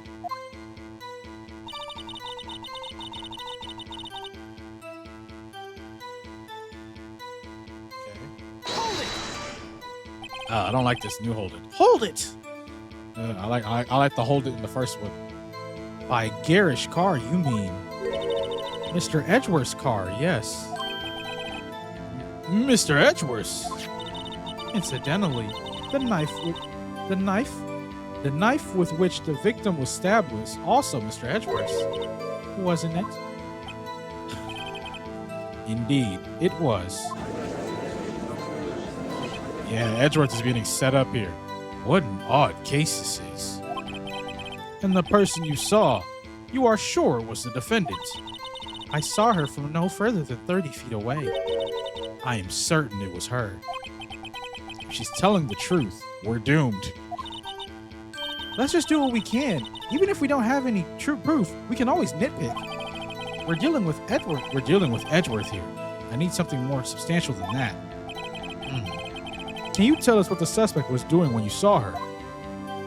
The chief prosecutor was holding a knife in her right hand. Tell me more about this knife that the suspect was carrying. Well, I'd say the blade was about 4 inches long. Is that right, Mr. Edgeworth? It is your knife, after all. Nah, she's setting him up. Yes, that's about right. Prosecutors are, by nature, well versed in the location of a man's vital organs. I'm sure it was easier than boiling. No. God. English is hard. I'm sure it was easier than boiling an egg for my egg salad surprise set. You can't testify as to her ability to kill an egg. I mean a person. Perhaps a chicken salad set would upset a better metaphor. So, the defendant was holding a knife. What then? Then she thrust the pointy tip of the knife into Detective Goodman's chest. Tell the court why you didn't try to stop this crime. You did see her raise the knife to strike, no? The defense has a point. Unfortunately, by the time I realized what was going on, it was already too late. Too late? Yes, the next moment, the chief prosecutor brought down the murder weapon. I see. It's only a flesh wound, Mr. Wright. We can make it. You said that before. Anything else? Scientifically speaking, Miss Starr's testimony is flawless. Sounds pretty fatal to me. What do we do? Is this it? Is my sister guilty? Let's just keep our heads cool and press the witness a bit, shall we? For some reason, having her panicking next to me makes me feel calmer. Don't smile like that. Press on one more thing. This boyfriend, he's a detective. Not that boyfriend, the security guard. Huh? That boyfriend. You have Severus. You want one more? Huh? Actually, nah. Come on, man. I'm stronger than that. Come on, man. Yes, this boyfriend, that boyfriend, and the other boyfriend. Damn, bitch. Care to join? The yet another boyfriend position is still open for applicants. I'll stick with the lunch steaks. Note to self, the judge had to think before replying. The security guard room is in the lot. Well, the security guard room is in the lot in A block. It's up on the second level, so you can see everything from there. That would be the room where the security sign is. Incidentally, did you bring your lunch boxes by car? Since I'm a visitor now, I parked in B block. So, she was in B block when she witnessed the crime.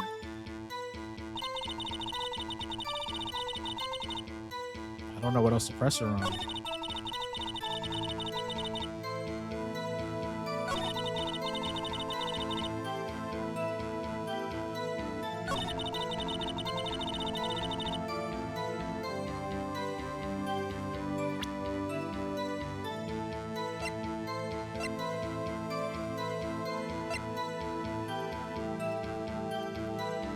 Due to loss of blood, one knife wound. Died within an hour and a half. Damn. Assessment: wound was caused by a 4.5-inch knife. A single stab wound was found.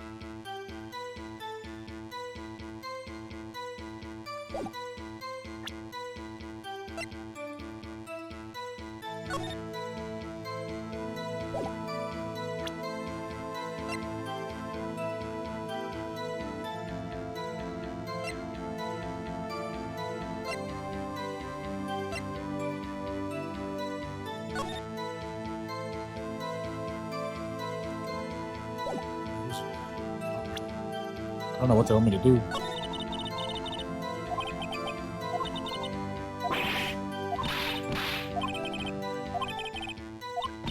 Let me just press. All I can do is press. There's nothing. There is no contradiction. How did you know? I respect the prosecutor's basic abhorrence of crime. Yet their methods are ugly and twisted. Twisted methods will always lead to tragedy. The lunch lady's uninformed opinion is duly noted. Given that they are used to erasing inconvenient evidence at their whim. killing off a detective that knew too much is merely an extension of that. Miss Starr, do you have something personal against prosecutors? I felt that I had found my dream job when I became an investigator. And if I hadn't been laid off by those prosecutors over there, I'd still be one. Laid off? She was fired? To me, prosecutors are nothing more than worms. That said, I am a pro. As you know, my testimony is unbiased and flawless. Very well. You may continue, Miss Starr. I don't know. Just gotta keep pressing.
Okay.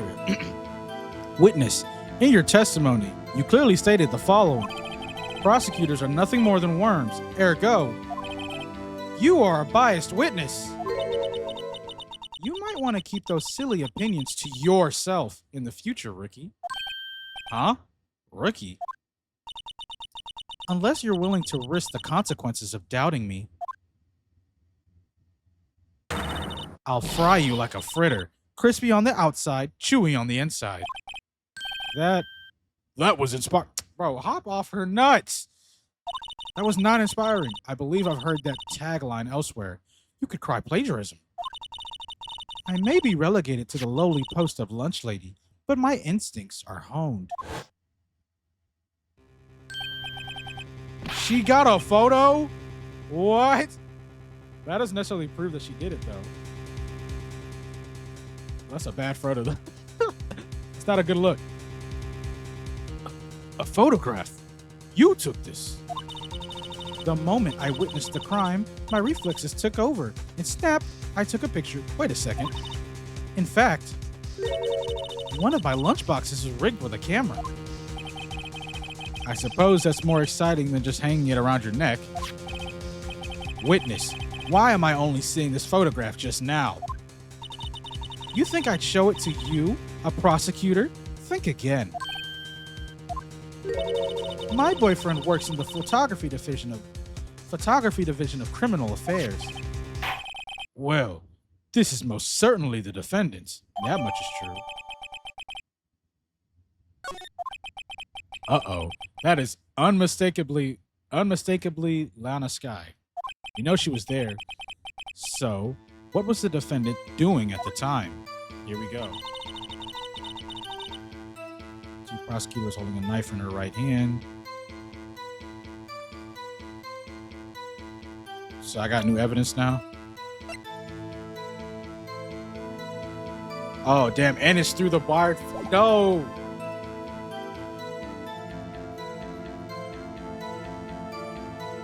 I keep pressing.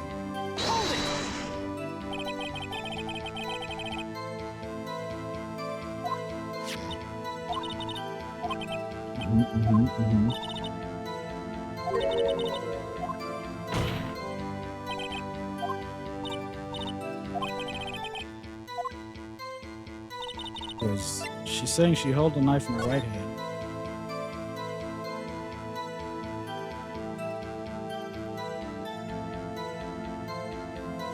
The knife is nowhere in that photo, though.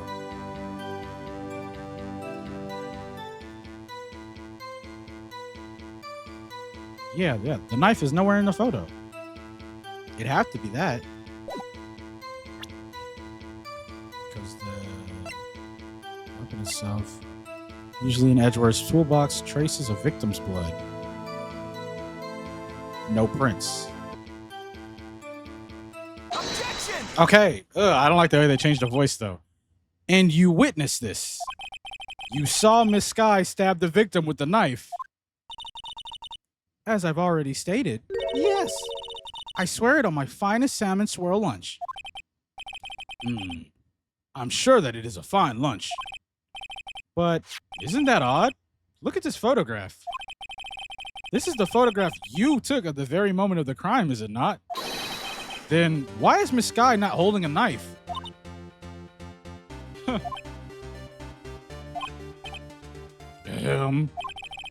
Mr. Edgeworth, your thoughts? Objection. That had to be the weakest objection ever, Edgeworth. Yet it was still stronger than your ever feeble mind, Mr. Wright. What do you mean, Mr. Edgeworth? This photograph was not taken the moment before the stabbing. This was taken the moment after the stabbing. Objection! Where's the knife at? And how can you tell that? Blood splatter. Huh? See the dark crimson stains on the chief prosecutor's coat?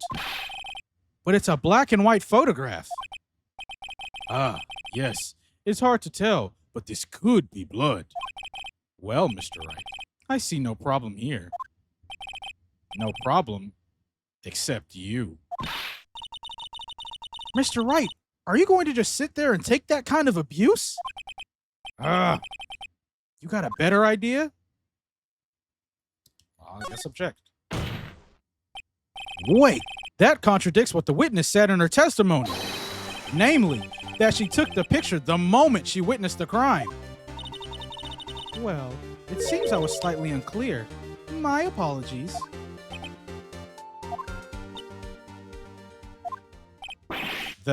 That's it? If you run out of lunch, you order seconds. Problem solved. If you don't like it, you try ordering the jumbo-sized lunch from the get-go. Good advice. I'm not sure I understood it, but good advice. I didn't have time to stop her. Prosecutor Sky was cold, calculating like a robot. She killed without pain or remorse. It was a premeditated murder. Objection! Why did they change his voice? Premeditated? How do you know? Look at the chief prosecutor's hands in that photograph. Well, are those gloves? Surgical gloves, made of thin rubber most likely. Why would she have those on? If it was not premeditated, she would not be wearing those gloves.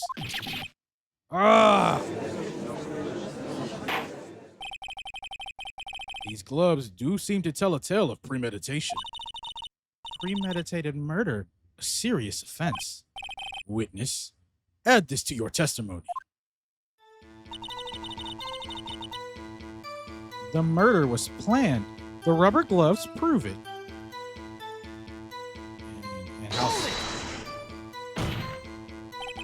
What if she was just in the habit of wearing gloves, like driving gloves? Objection! There we go.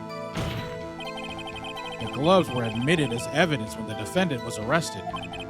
They were rubber gloves, of the kind used for autopsies.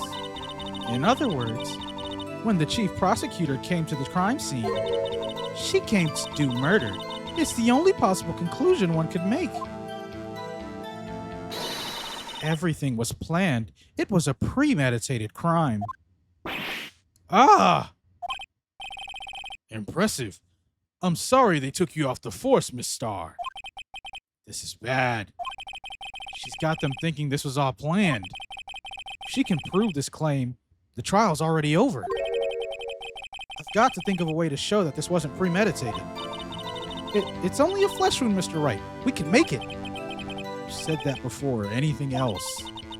And typically speaking, Miss Star's testimony is flawless. Sounds pretty fatal to me.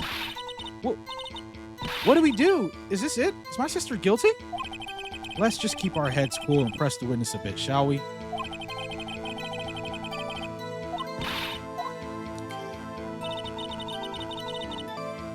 Would it be... Let me try something. Objection! Fuck, it wasn't that. It wasn't that. Wow. Yeah. I tried it. I was thinking outside the box. The rubber gloves prove it. And how do I disprove that the rubber gloves? How do I even prove... What would prove this? How do I disprove the rubber gloves? Can't click on anything. What could possibly disprove this?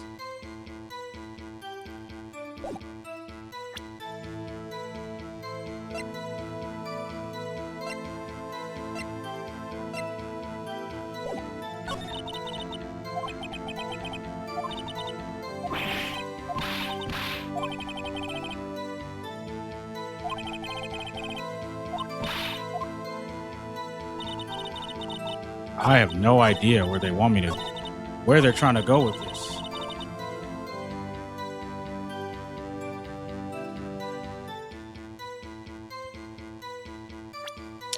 The only other thing I could think to try is the phone. The memo doesn't make sense. The autopsy report. What does the autopsy report say again? Loss of blood. Wound was caused by a single stab was found. 4 p.m. and 5:30. Yeah, that they have no relation to each other. I don't. Maybe this? Objection! No, it's not that either. I don't know. What am I supposed to do? Oh shit! It's not this either. Objection! That is not correct. I'm grasping. What am I supposed to do?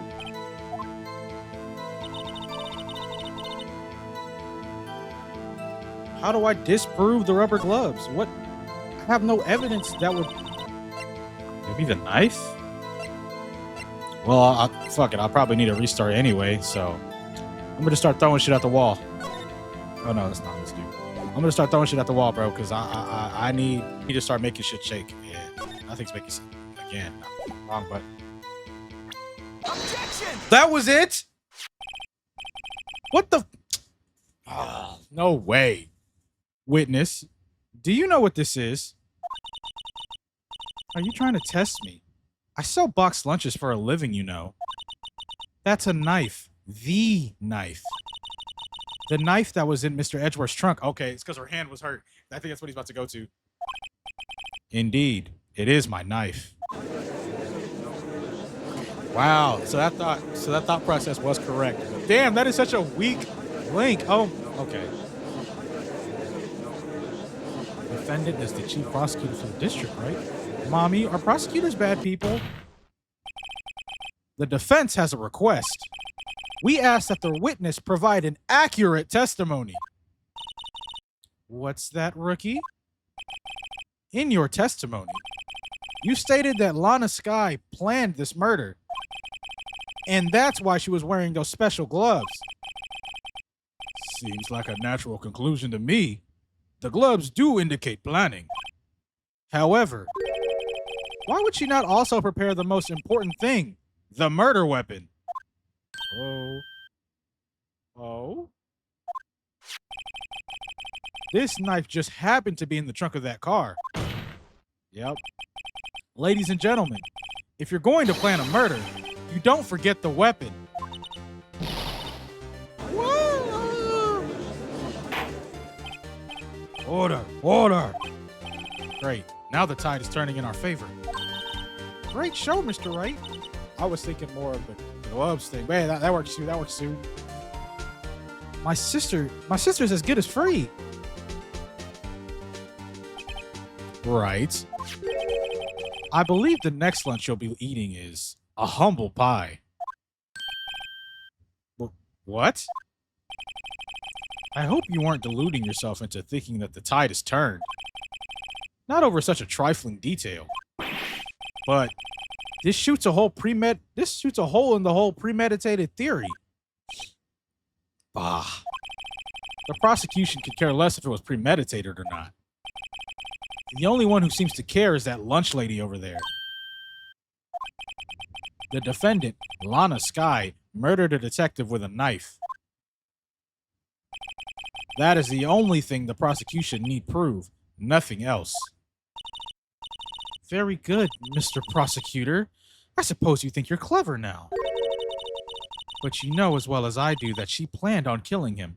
It was planned. If it wasn't, why would she have been wearing? I believe I'd like to hear your testimony again. Witness, please tell us only what you saw, not what you thought. How dare you? My powers of deduction are not to be underestimated. Really now.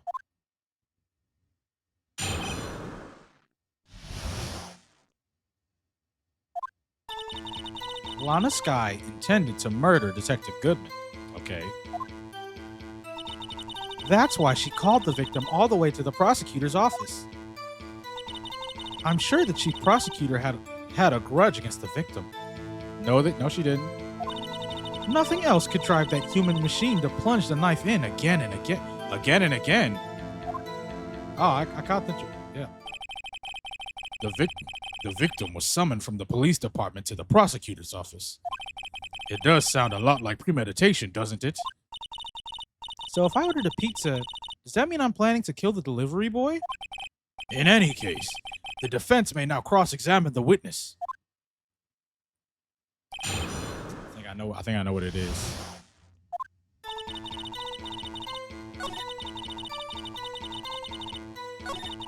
The chief prosecutor held a grudge against the victim. Nope. And that's where I'm gonna stop you right there. I'll stop you right there, ma'am. Where is it? One knife. Yep. Shut your bitch ass up. You say she stabbed him again and again, but you couldn't have witnessed that. Are you testing me? Then I'll test you. With my moss surprise! I'm afraid the moss is growing from under our feet as we wait, Miss Starr. What do you mean? I shouldn't have to explain this, but take a look. The autopsy report states that the death was due to a loss of blood from one stab wound. Aha! You're right! Good show, Mr. Edgeworth.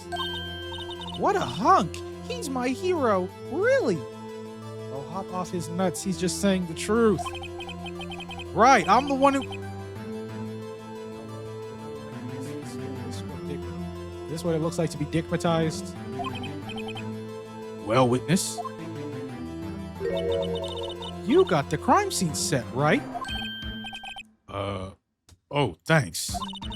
I always believed that no one could ever mistake ketchup for blood. But now I realize that such mistakes are possible. So, you're saying you mistook something for blood? When she lifted her knife, I thought I saw blood at her breast. Splattered blood from her victim. That's why I thought she must have stabbed him at least twice. Then tell us what you saw that you thought was red blood. Testify. The red muffler looked like blood to me. That's... What? What's a muffler? The red muffler looked like blood to me. That's how ghastly the whole scene was.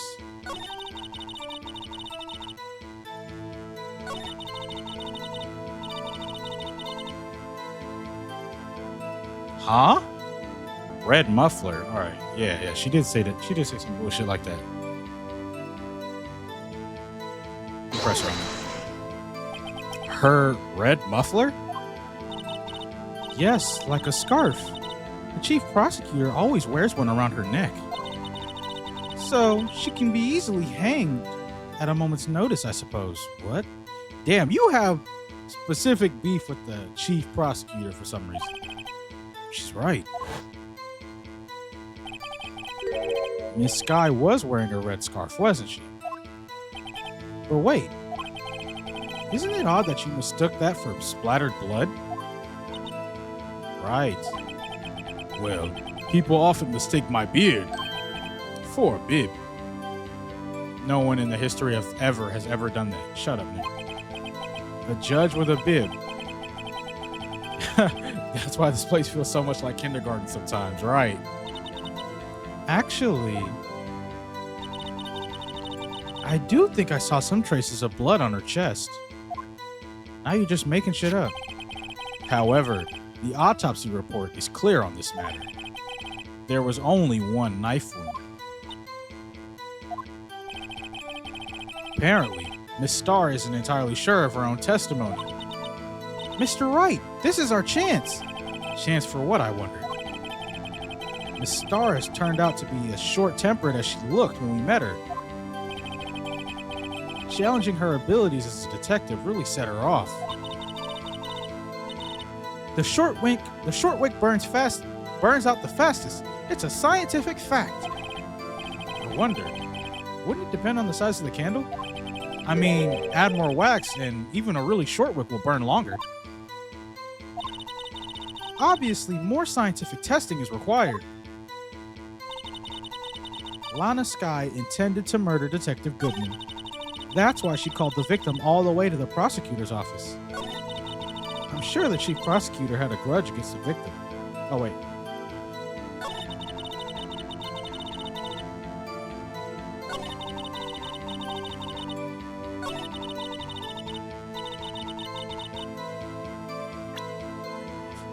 So what would disprove that? She's not wearing it, bitch. I got your stupid ass. Hold up. I got your dumb ass. She ain't wearing that shit, nigga. Miss Starr, I demand an explanation. The witness is clearly not suited for detective. Shading the shit out of her. What? The suspect was not wearing a scarf or muffler of any kind when she stabbed the victim. And you've proved it yourself with this photograph. Huh? But that can't be. Only a professional lunch lady could be so utterly clueless. Damn. This nigga Edward, he getting this shit off. They supposed to be on the same side. I love it. Friendly fire. I love it. Congratulations. Perhaps you finally found your true calling in life. Damn, he's getting his shit off. Harsh words, but good. In the end, Mr. Edgeworth prevails. All right, hop off his nuts. I'm the one defending your sister. What was my objection? Chopped liver? But it was there. A scarf. No, not that, but something red, really. Well now, where were we? The witness had given us an entertaining interlude, but back to business. What? Very well. Witness, continue your testimony. Why are we even letting her talk? She can't even get her own story straight. Her own evidence that she submitted disproved her claims twice. Come on, man. You saw the crime and apprehended the suspect. Tell us about that. Very well. I do remember some things accurately, at least. Ultimately, we couldn't shake the most important part of her testimony. The most important part? The part where your sister stabs the victim. This next testimony might just be the moment of truth. All right. Let's lock in. Let's lock in. After the murder, the suspect attempted to run behind a partition off to her side. I quickly caught her, explained her rights to her, and arrested her on the spot. Ah, yes. When I arrested her, she mentioned the muffler. What? That's what had me confused in my earlier testimony. The chief prosecutor made to escape. But hold on. The chief prosecutor made to escape, but against Angel Star, resistance is futile. I'm starting to see why you got let go off the force. You are quite determined about this scarf, aren't you? I strike like a snake and bite like a cobra. That's me, Angel Star. That wasn't a very good metaphor. First of all, a cobra is a kind of snake. Don't bother me with details unless you want to get bitten. No thanks. Shit. Where you gonna bite me though? Note to self. Mr. Wright is weak against poisonous snake bites. The chief prosecutor tried to resist, but her efforts were in vain. She knocked my hands aside, kicked over an oil drum. Oh, what? Hold on. Not my hands aside, kicked over an oil drum. An oil drum? Hard to imagine. Oh, she's beautiful, but deadly. A predator, this one. A leopard woman. Rawr. Very well, Mr. Wright. Your cross-examination, if you will. Apprehending the suspect.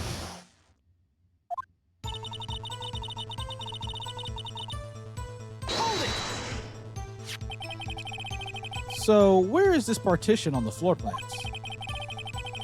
I'm sure she means the wall next to the car. That's right. There was a wall there, about 6 feet high. She was obviously trying to hide herself. Quite a natural thing for a criminal to do. And what did you do then?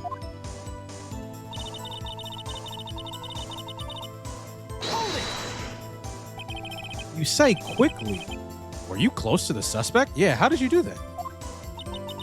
As I just said, I was only 30 feet away from her the whole time. What? Yes. Doesn't make sense.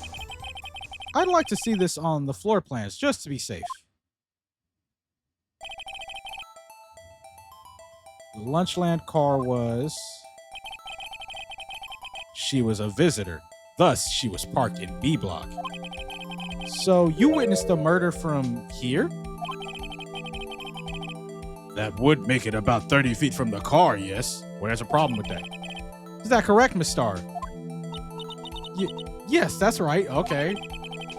But there was a chain link fence in front of you. I went over it, of course. All right, so now we're just lying.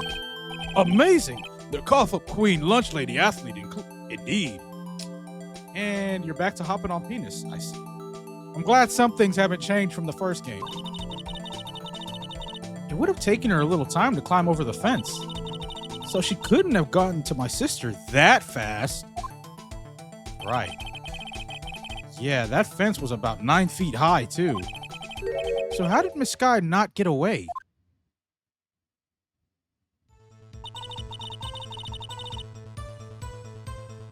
Oh, what? There's no... that's it? I can't press her on that no more? I arrested her. She mentioned a muffler. Please, tell me more. She mentioned the muffler. What exactly did she say? If I remembered exactly, I would have told you in my testimony. Cheeky. Okay. Almost a little smart. Anyway, all I heard her say was the word muffler.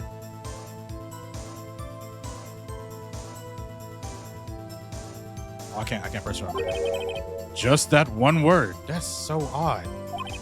So, what you heard wasn't the suspect talking to you, but to someone else.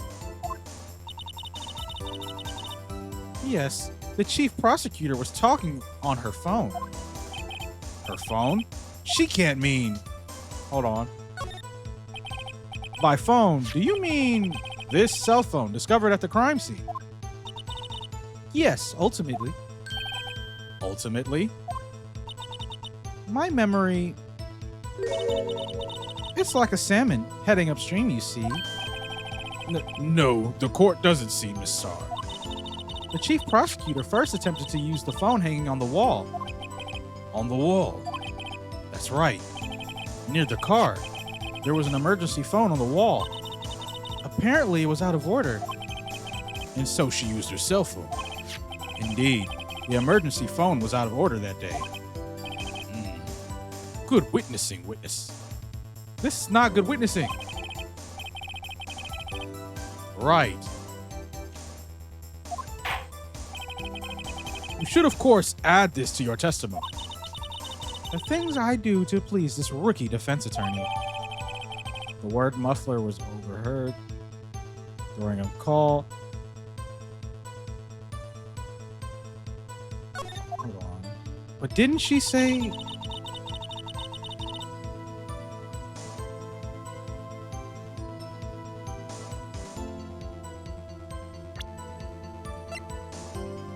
Damn it, I got added? No way. Can I check it right now? What? Hold on. This would be a clutch play if they let me do this. If they let me pull this off. Come on. Let me hear it. Let me hear it. Please. Oh my God.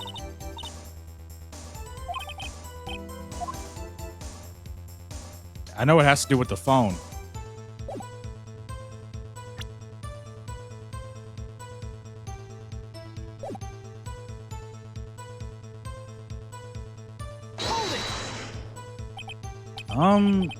Do you think you could restate your testimony for the court?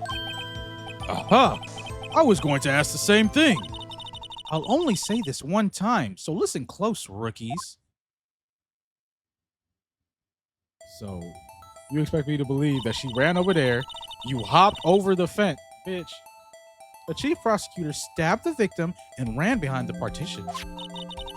Then she picked up the emergency phone on the wall, but it was out of order. So she pulled her own cell phone out of her pocket. And during that time, you climbed over the chain link fence. Then, when I boldly grabbed her arm, the chief prosecutor hung up her phone. And you saw her doing this.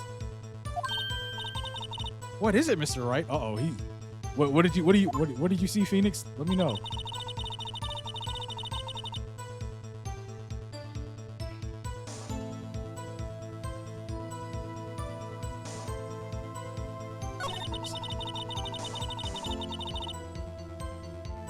Wait a second. How could she have seen the...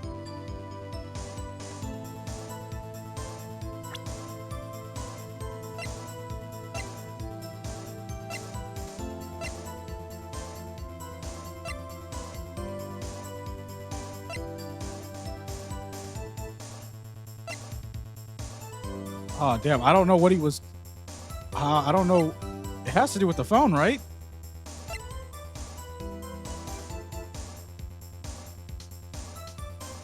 I had to use her cell instead. I'm confused. I'm confused as to what... Oh, shit. I'm confused as to what our guy is seeing. He clearly sees something. Okay, I saw it all, how she tried to use the phone on the wall. That doesn't make sense at all, but I don't know what would prove that. It has to be the phone.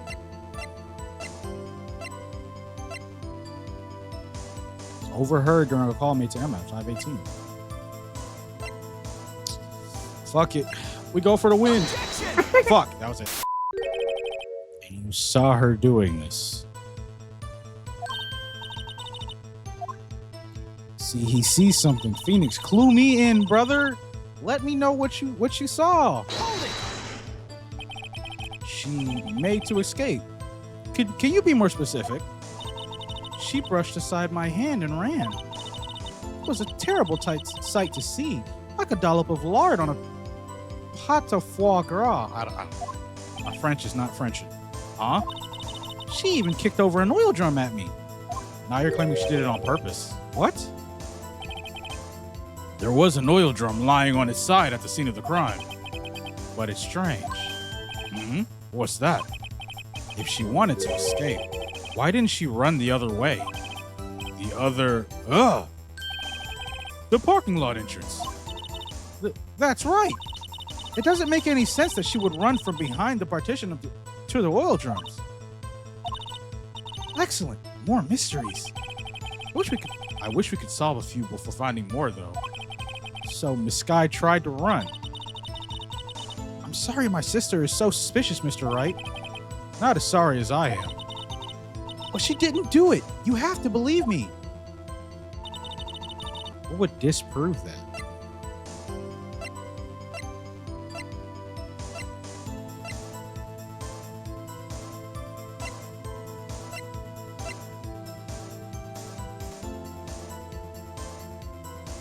Would it be this?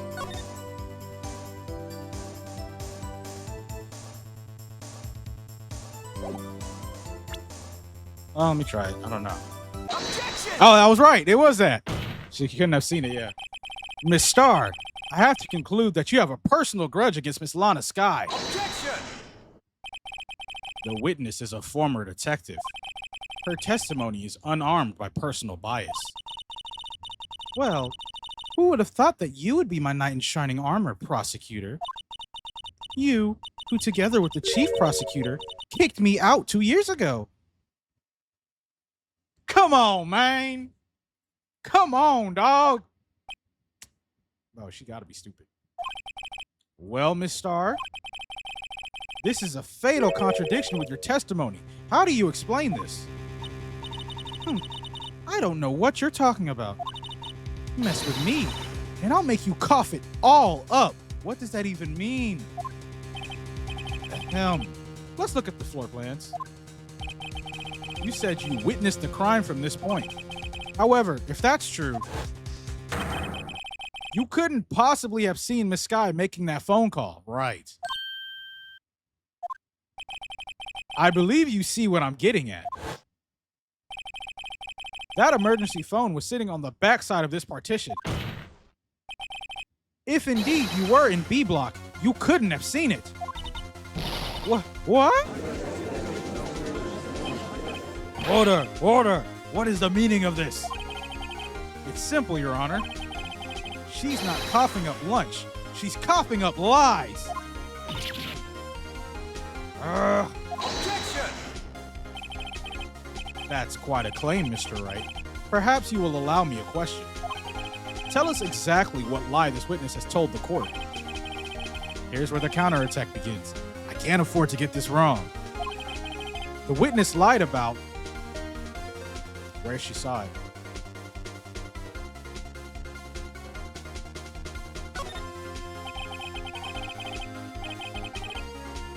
Miss Sky tried to use the emergency phone, but it was out of order. What is significant about this fact? Nothing. Therefore, it would be pointless for Miss Starr to lie about it. Pointless to lie. I see. But say the witness did actually see Miss Sky using the emergency phone. It would mean Miss Starr witnessed the crime from a different location. Objection! A different location? Now that's a pointless lie if I ever heard one. Objection! Before you call my lie pointless, at least let me tell it. Talk your shit, Phoenix. Let me ask a question to our clever wordsmith, Mr. Wright. Just where was the witness when she saw the crime? She was on the other side of the fence.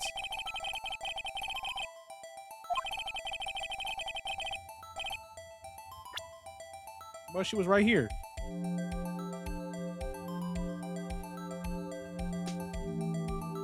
She had to have been right here. Right? Or what would I say here? Take that! That is not correct. I mean, it's highly likely that's where she was. You think it's highly likely. Your cavalier attitude stands in stark contrast to your feeble argument, Mr. Wright. Fuck. Her being there wouldn't change a thing. Oh. Okay, so she was standing right here then.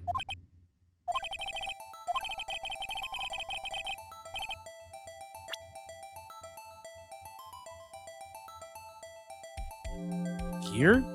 Take Is this nigga serious? If she was here, she could see the emergency phone. That's true. Okay, I didn't think. I thought it was gonna be. Never mind. You know, I overthought it. That solves the mystery. Objection! That would allow her to see the emergency phone, yes. But if she was there, she would have been able to arrest her well before she dialed her cell phone. Oh, you doubt my speed? I can run 150 feet in 9 seconds, you know. Is that really that fast? What?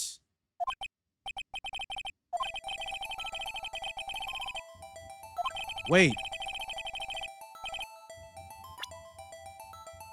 I'm confused. Oh, I thought I had it.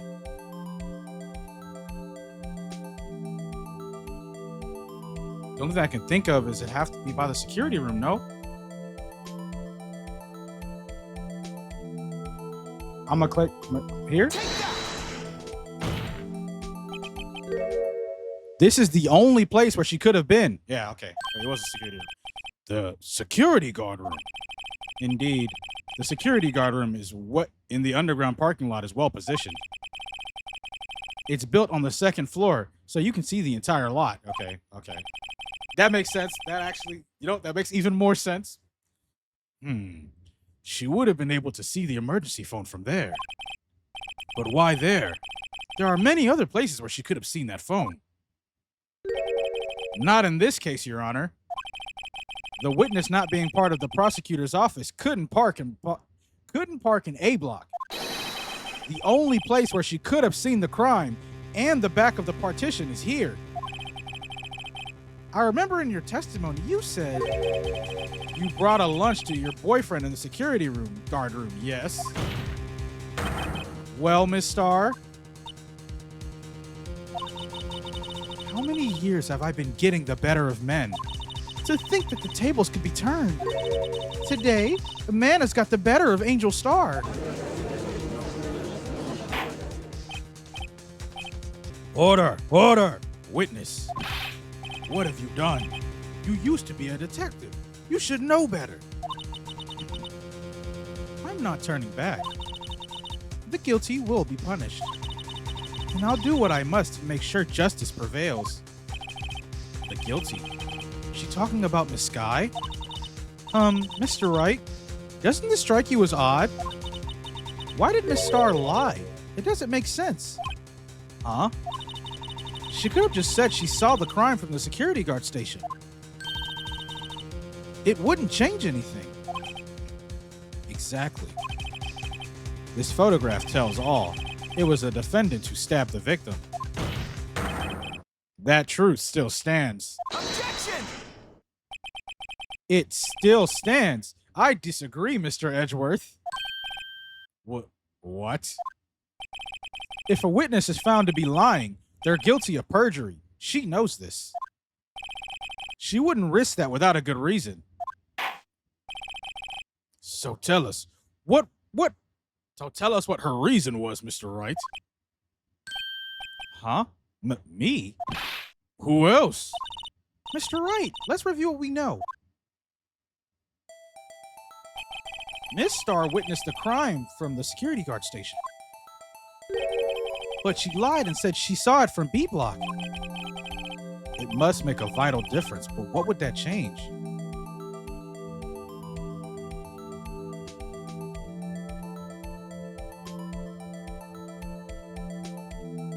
What? Hold on. It must make a vital difference, but what would that change? Would it be her distance to the crime? I mean, that's the only actual change. Angle of view. I mean, I guess it would change all three.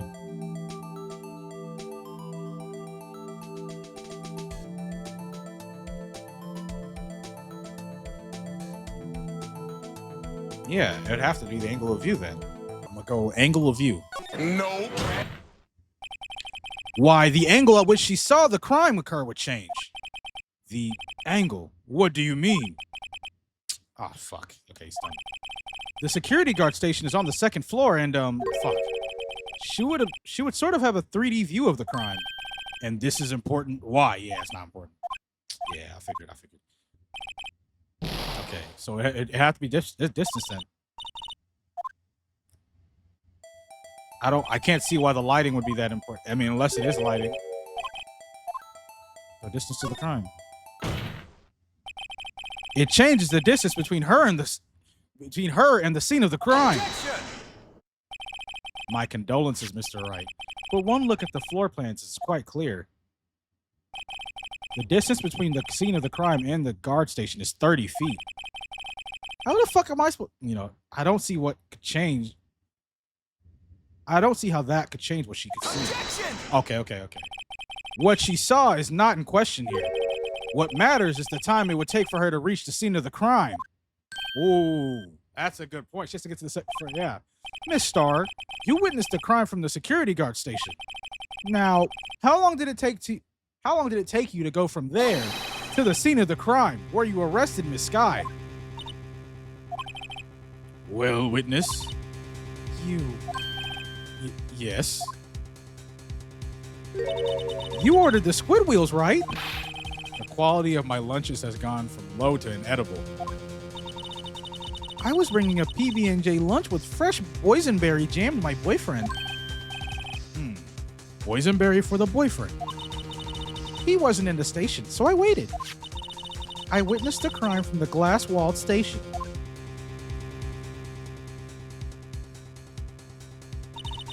And before I knew what I was doing, I found myself running towards the scene. But the door was locked. I couldn't open it.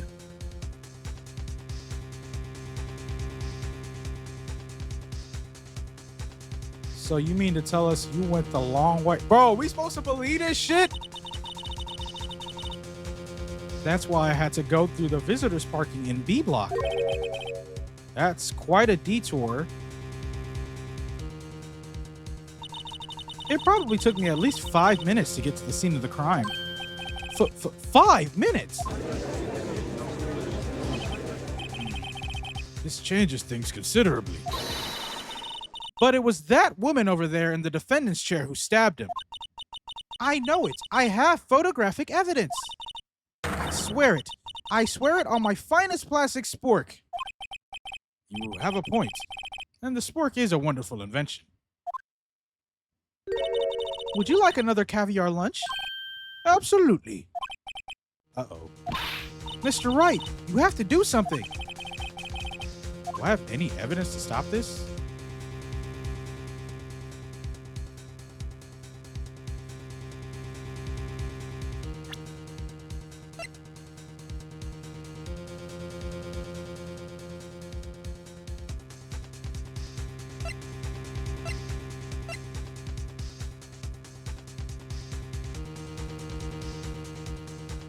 Said it took her 5 minutes. So that means she would have seen it at 17. And then she... Oh, that adds up.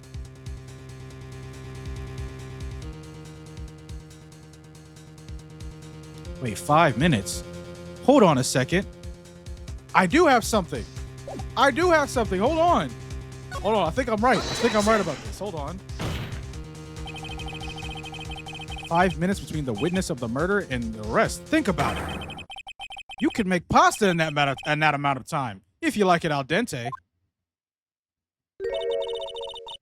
I've got lunchboxes that tie pasta into knots, rookie. A 5-minute blank. Isn't that strange?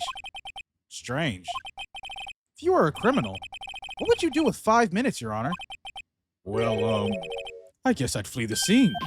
Hey, don't get the wrong idea. I didn't kill anyone. But you have the instincts of a killer. You would run. But this time was different. Miss Sky dawdled at the scene of the crime. She even had her picture taken. No true criminal would act this way. It's inconceivable. Yeah. Well then, it seems we've come to the end of this testimony. The witness has a grudge against the defendant and a blank in her testimony. Mr. Edgeworth, is the next witness ready to... There's another witness? Unfortunately, I appear to have overestimated this witness on account of her professional history. We did it! We screwed that can shut, Mr. Wright. Wow. That was too close. I'm afraid that the cough-up queen has been dethroned. And without that, court is adjourned. Okay, stalled for time. Oh. Bitch. Mr. Edgeworth, you ordered the squid wheels, right? That's the one she tried to foist off on me. I prefer to not take the defense team's leftovers. Anything else to say? I already know you're gonna try to lie, but I got the perfect evidence for your dumb ass. I might be able to save you. What? I have decisive evidence. What was that? Is this another one of her trick lunchboxes? My apologies, but we have no further questions to ask of you, Miss Starr. Ah. Is this your jumbo lunchbox? Woohoo! A triple-decker! Out of deference to the witness's determination, I'll allow one more testimony. Don't worry, I'm gonna tear it to shreds. Let's hear about this decisive evidence. Like the Lunchland motto says, you won't be disappointed. What's she going to pull out of her lunchbox this time? I'm already knowing what she's gonna do. She's gonna lie, but I got the timestamps. I should have mentioned those 5 minutes when I wasn't looking at the crime scene. So you were looking away for a whole 5 minutes? And now, to the matter of the victim's shoe. Did I not bring this up? What? 2 types of blood were found on the shoe. One was, of course, the victim's. And the other blood type matched that of the defendant, Miss Lana Skye. This shoe proves it. It's flawless, decisive evidence. Oh, damn. That doesn't work. What? There was blood found on that shoe. Try Lunchland for all your lunch and decisive evidence needs. Objection! Witness, what's the meaning of this? Why is this the first time I've heard of this evidence? Simple, as I've already said. I don't trust you with evidence, Mr. Edgeworth. That's why I took the liberty of investigating this myself. And you had blood tests performed. Didn't I mention? I have 3 boyfriends in forensics. God damn! In any case, Your Honor, I can't accept this as evidence. What?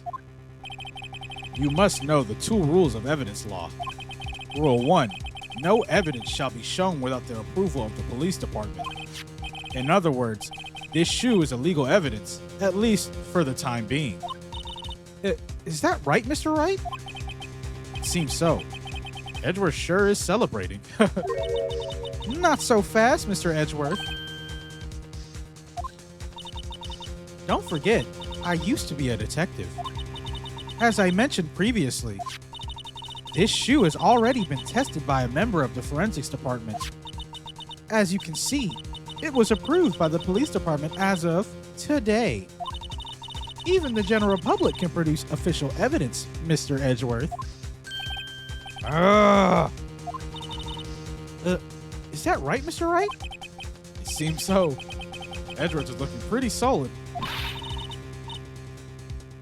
You could at least really study some evidence law, really. The prosecution's complaints notwithstanding, it appears that this evidence satisfies the first rule of evidence law. However, it seems you have yet another court counts against you, witness. Anything to ensure that the guilty are properly judged. White enamel shoe bears traces of blood from Goodman and Lana Skye. Very well. Mr. Wright, you may cross-examine the witness. Where does the blood even come from?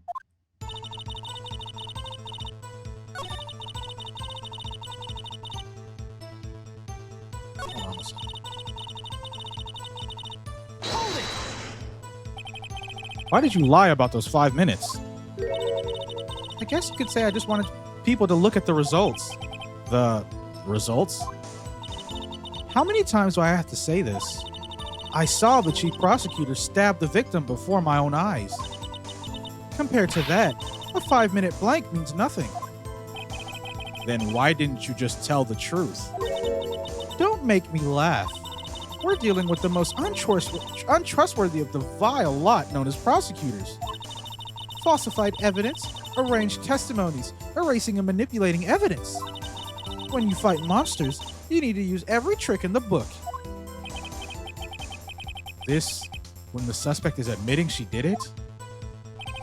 But false testimony is the most despicable crime of all, Miss Starr. Let's just get this over with.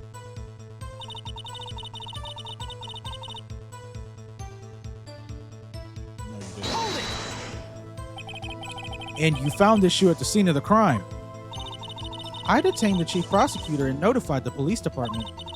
I wanted to make myself useful while I was waiting for the police to arrive. So, like an ill-trained pooch, you snuck off with a shoe. I was afraid someone would erase the chief prosecutor's crime. This shoe was my secret weapon if that should happen. See this fashionable basket I have here? It carries more than lunchboxes, gentlemen. I'm happy for you and your lunchbox bag, really. In any case, you removed valuable evidence from the scene of the crime. Now tell us what you did next. 2 types of blood were found on this shoe. One was, of course, the victim's, and the other blood type matched that of the defendant, Miss Lana Skye. This shoe proves it. It's flawless, decisive evidence. Oh shit, hold up. Nothing sly about a lawyer using the law as a weapon. In any case, science is on our side. Always on our side. Don't forget, scientific investigation is the way of the future. Oh, I see what you're saying. Yeah, shut up, bitch. Shut up. Shut up your mouth. And let's take a look. Take a look at this. This is your blood you be talking about. Ooh. Blood under. Ah, there's blood here too. On the sole of the shoe. It's got to be the victim's. He must have stepped in a puddle of his own blood. Oh, this is the victim's shoe. All this blood. It's horrible. This blood might be an important clue. Okay. Is there anything else? So this is the victim's shoe.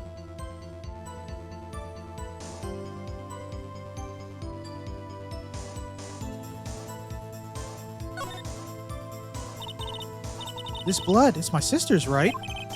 It appears so. Okay, no, this is her shoe. Lana's right hand was bandaged when I saw her in jail. She must have cut herself at the time of the crime. Poor sis.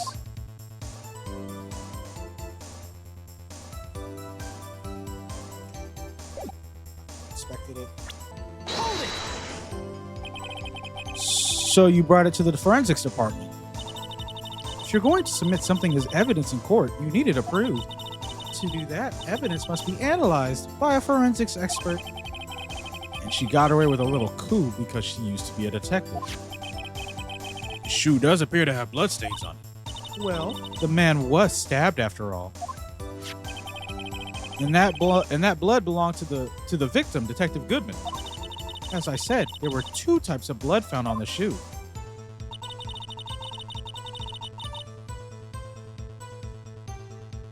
Okay.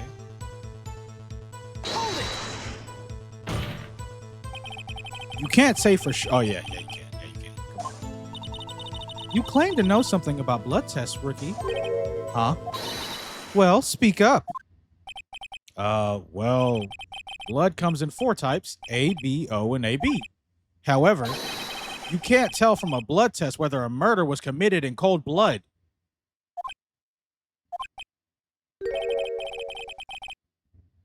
That's just a figure of speech, Mr. Wright. Actually, we can't differentiate between millions of types of blood with all the blood tests out there, which means that we can more or less narrow any sample of blood down to just one person. Or so I hear. That's pretty specific. If I had a little more time, I would have gotten DNA test results. But they said there's very little doubt it could be anyone but Miss Lana Skies. So the suspect's blood was found on the victim's shoe. That ties her directly to the death of Detective Goodman. I was afraid he was going to say that.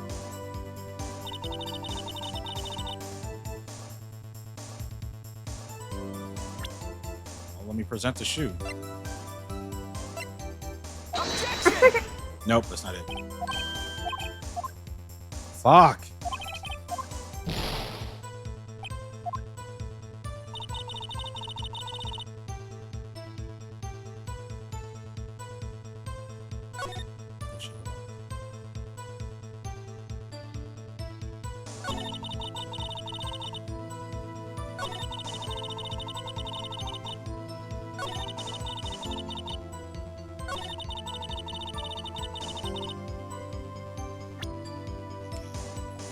Analyzed it. Wait a second.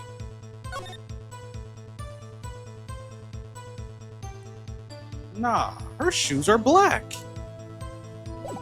Those aren't her shoes.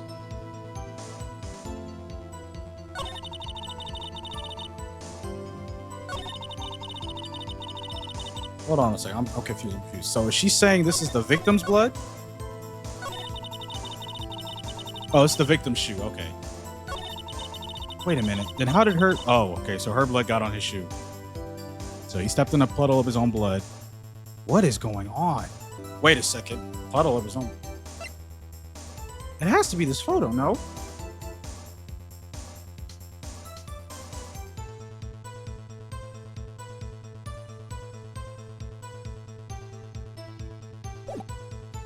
Okay, let me try. I'm gonna try it. I'm gonna try the picture. I think it's the picture. Objection! Yep, I knew it. Okay. Unfortunately for you, this shoe is far from being perfect evidence. What? This shoe directly contradicts with what we know about the crime. The shoe doesn't fit. Order! Objection! You're claiming there's a contradiction with this shoe. As I said, the shoe doesn't fit what we know about the scene of the crime. Very well. Let's hear what Mr. Wright has to say about the shoe. What about this shoe contradicts what we know about the crime? Show us the problem with this evidence. Don't mind if I do, Your Honor. Right, it was the shit right here. The problem lies in the footprint. The footprint? Note that the bottom of the victim's shoe is covered in blood. Then, isn't it strange?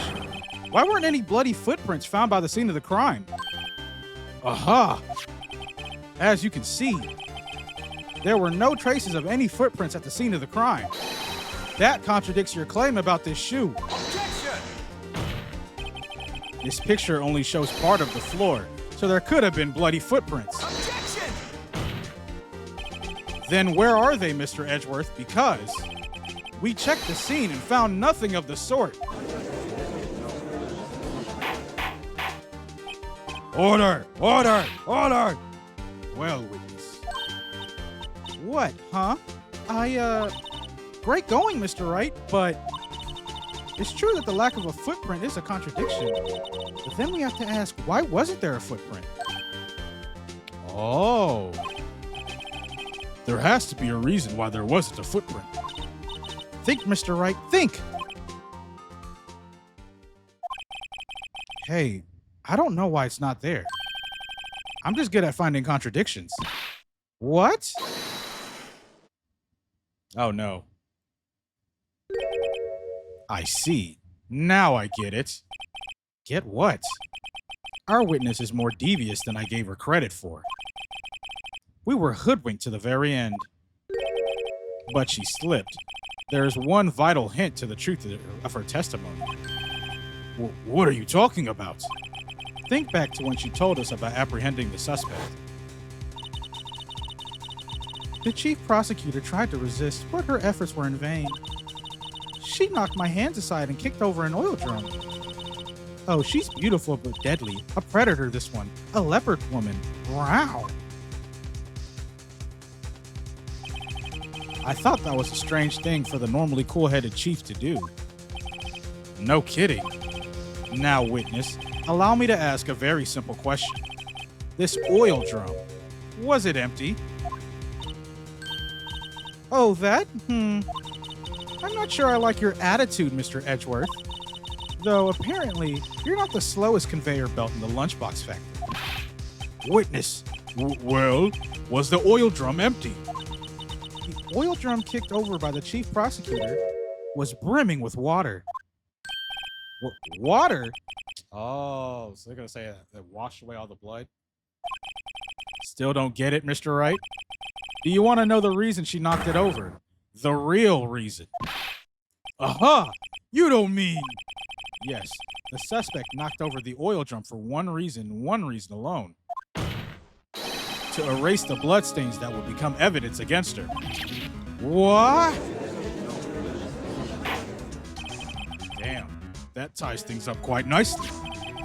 The bloodstains left on the victim's shoe tie her quite clearly to this murder. Then, after the deed was done, she knocked over the oil drum to erase the telltale signs. Why, that's a prosecutor's specialty, erasing evidence. That reminds me, Miss Sky's right hand was hurt.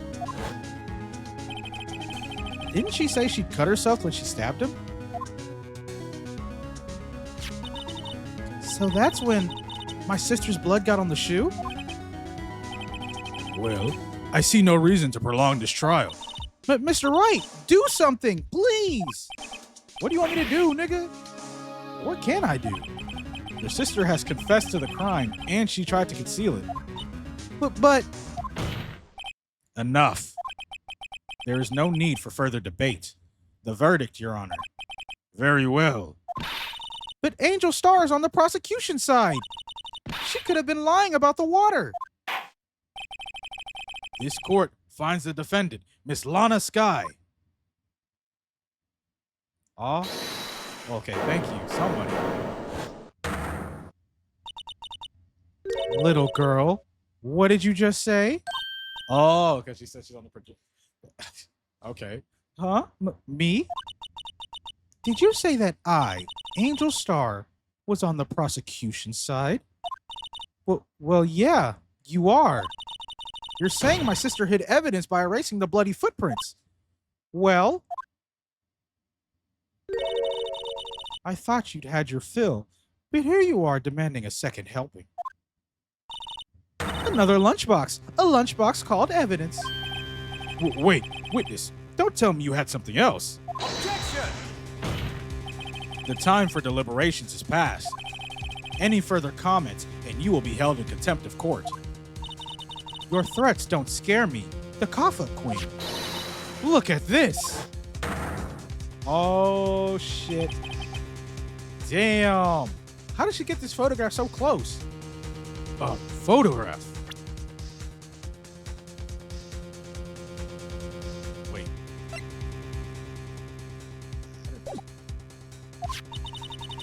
I had it just in case anyone had the gall to suggest that the white shoe didn't belong to the victim. I see no room for error in this evidence. But Mr. Wright, wait! Look at the asphalt in this photo. Well, I can't. Asphalt? It's talking about the ground? What's wrong with the ground? Hey! It's clearly wet! Erasing the last trace of doubt from the court's mind. Immediately after the murder, the crime scene was washed with water. I'm sorry, Mr. Wright. I guess I couldn't help after all. It's not your fault. I knew I couldn't win this case from the beginning. And it seems this is what your sister wanted anyway.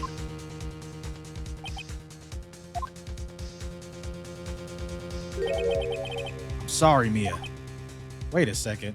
Does she want to fail so she can cover for Edgeworth? That's what I'm assuming. Right, wet or not, Don't be so quick to throw in the towel. Get yourself up on the asphalt. Get yourself up off the asphalt. Take another good look. Don't give up, not until the bitter end. We look at that picture again. Here we go again. This is the last piece of evidence. Very well. This time I'd like to declare a verdict for good. Objection! Golly, there. Your Honor, wait. What is it with you people? Can't I hand out my verdicts in peace anymore? Whatever it is, can it wait? No, it can't. Then it will be too late. Look at this photograph, the last one submitted. This trial isn't over until we give every piece of evidence proper consideration. So right. Are you saying there's a problem with this latest piece of evidence? Yeah. I'll think later. Yeah, there's a problem. Right or wrong, I've got to go ahead with this. Wait a sec. Oh, I know what's wrong with it. His body's not hanging correctly. I suppose since we've come this far, we should give every claim a fair shake. Very well, Mr. Wright. It's him. It's got to be him. Hold on. It has to be the way he's hanging because the body outline was different. Can I look at the evidence? Okay, I can't. It's got to be him. Point at him. Fuck. No, it's not that.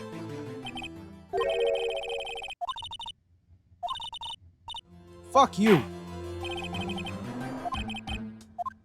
Okay. I don't. So it's not. What do they want me to point at? The shoe? No. So get up off the asphalt.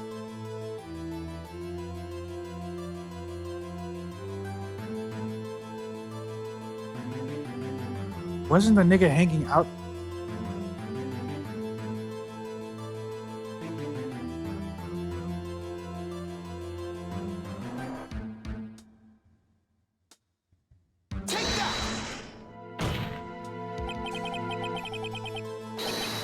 The problem in this photograph is here.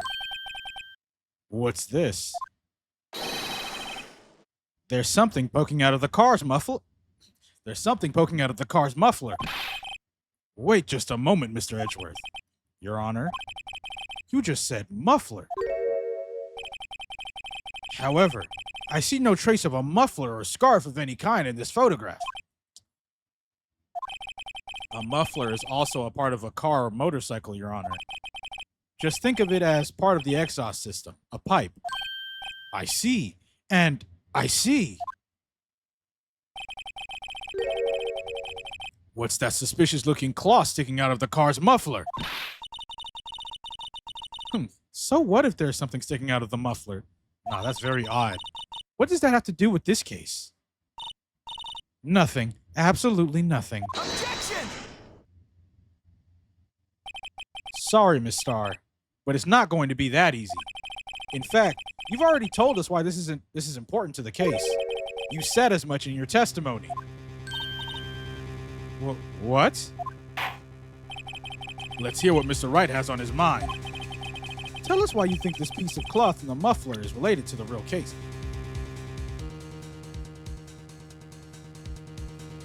Oh, I know why. What's this? Miss Starr, recall your testimony for the court. Ah, yes. When I arrested her, she mentioned the muffler. That's what had me confused in my earlier testimony. Oh. Muffler. Ah! Could it be that the muffler you heard mentioned was actually this exhaust pipe? If so, that means this piece of cloth is vital evidence. Oh!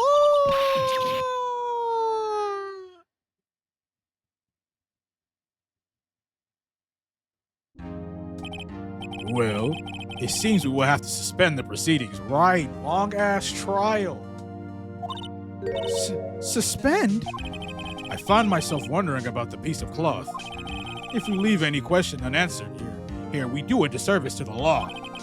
Have the car at the crime scene inspected at once and bring me that cloth. The verdict will wait until after we've seen all the evidence. Agreed? I suppose so. That was close, bro. You're telling me, nigga, damn. But we made it. At least for now. Wow, that was hard as dick. This court will adjourn for a 30-minute recess. It's lunchtime after all. He's still hungry? Okay, to be continued. All right, we gonna stop here. We gonna stop here.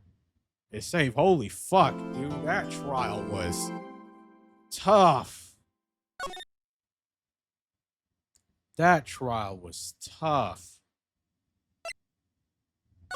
Save that there. Oh man, but yeah, man. Whew. Man, that trial that had me on the ropes. I'm not gonna lie, bro.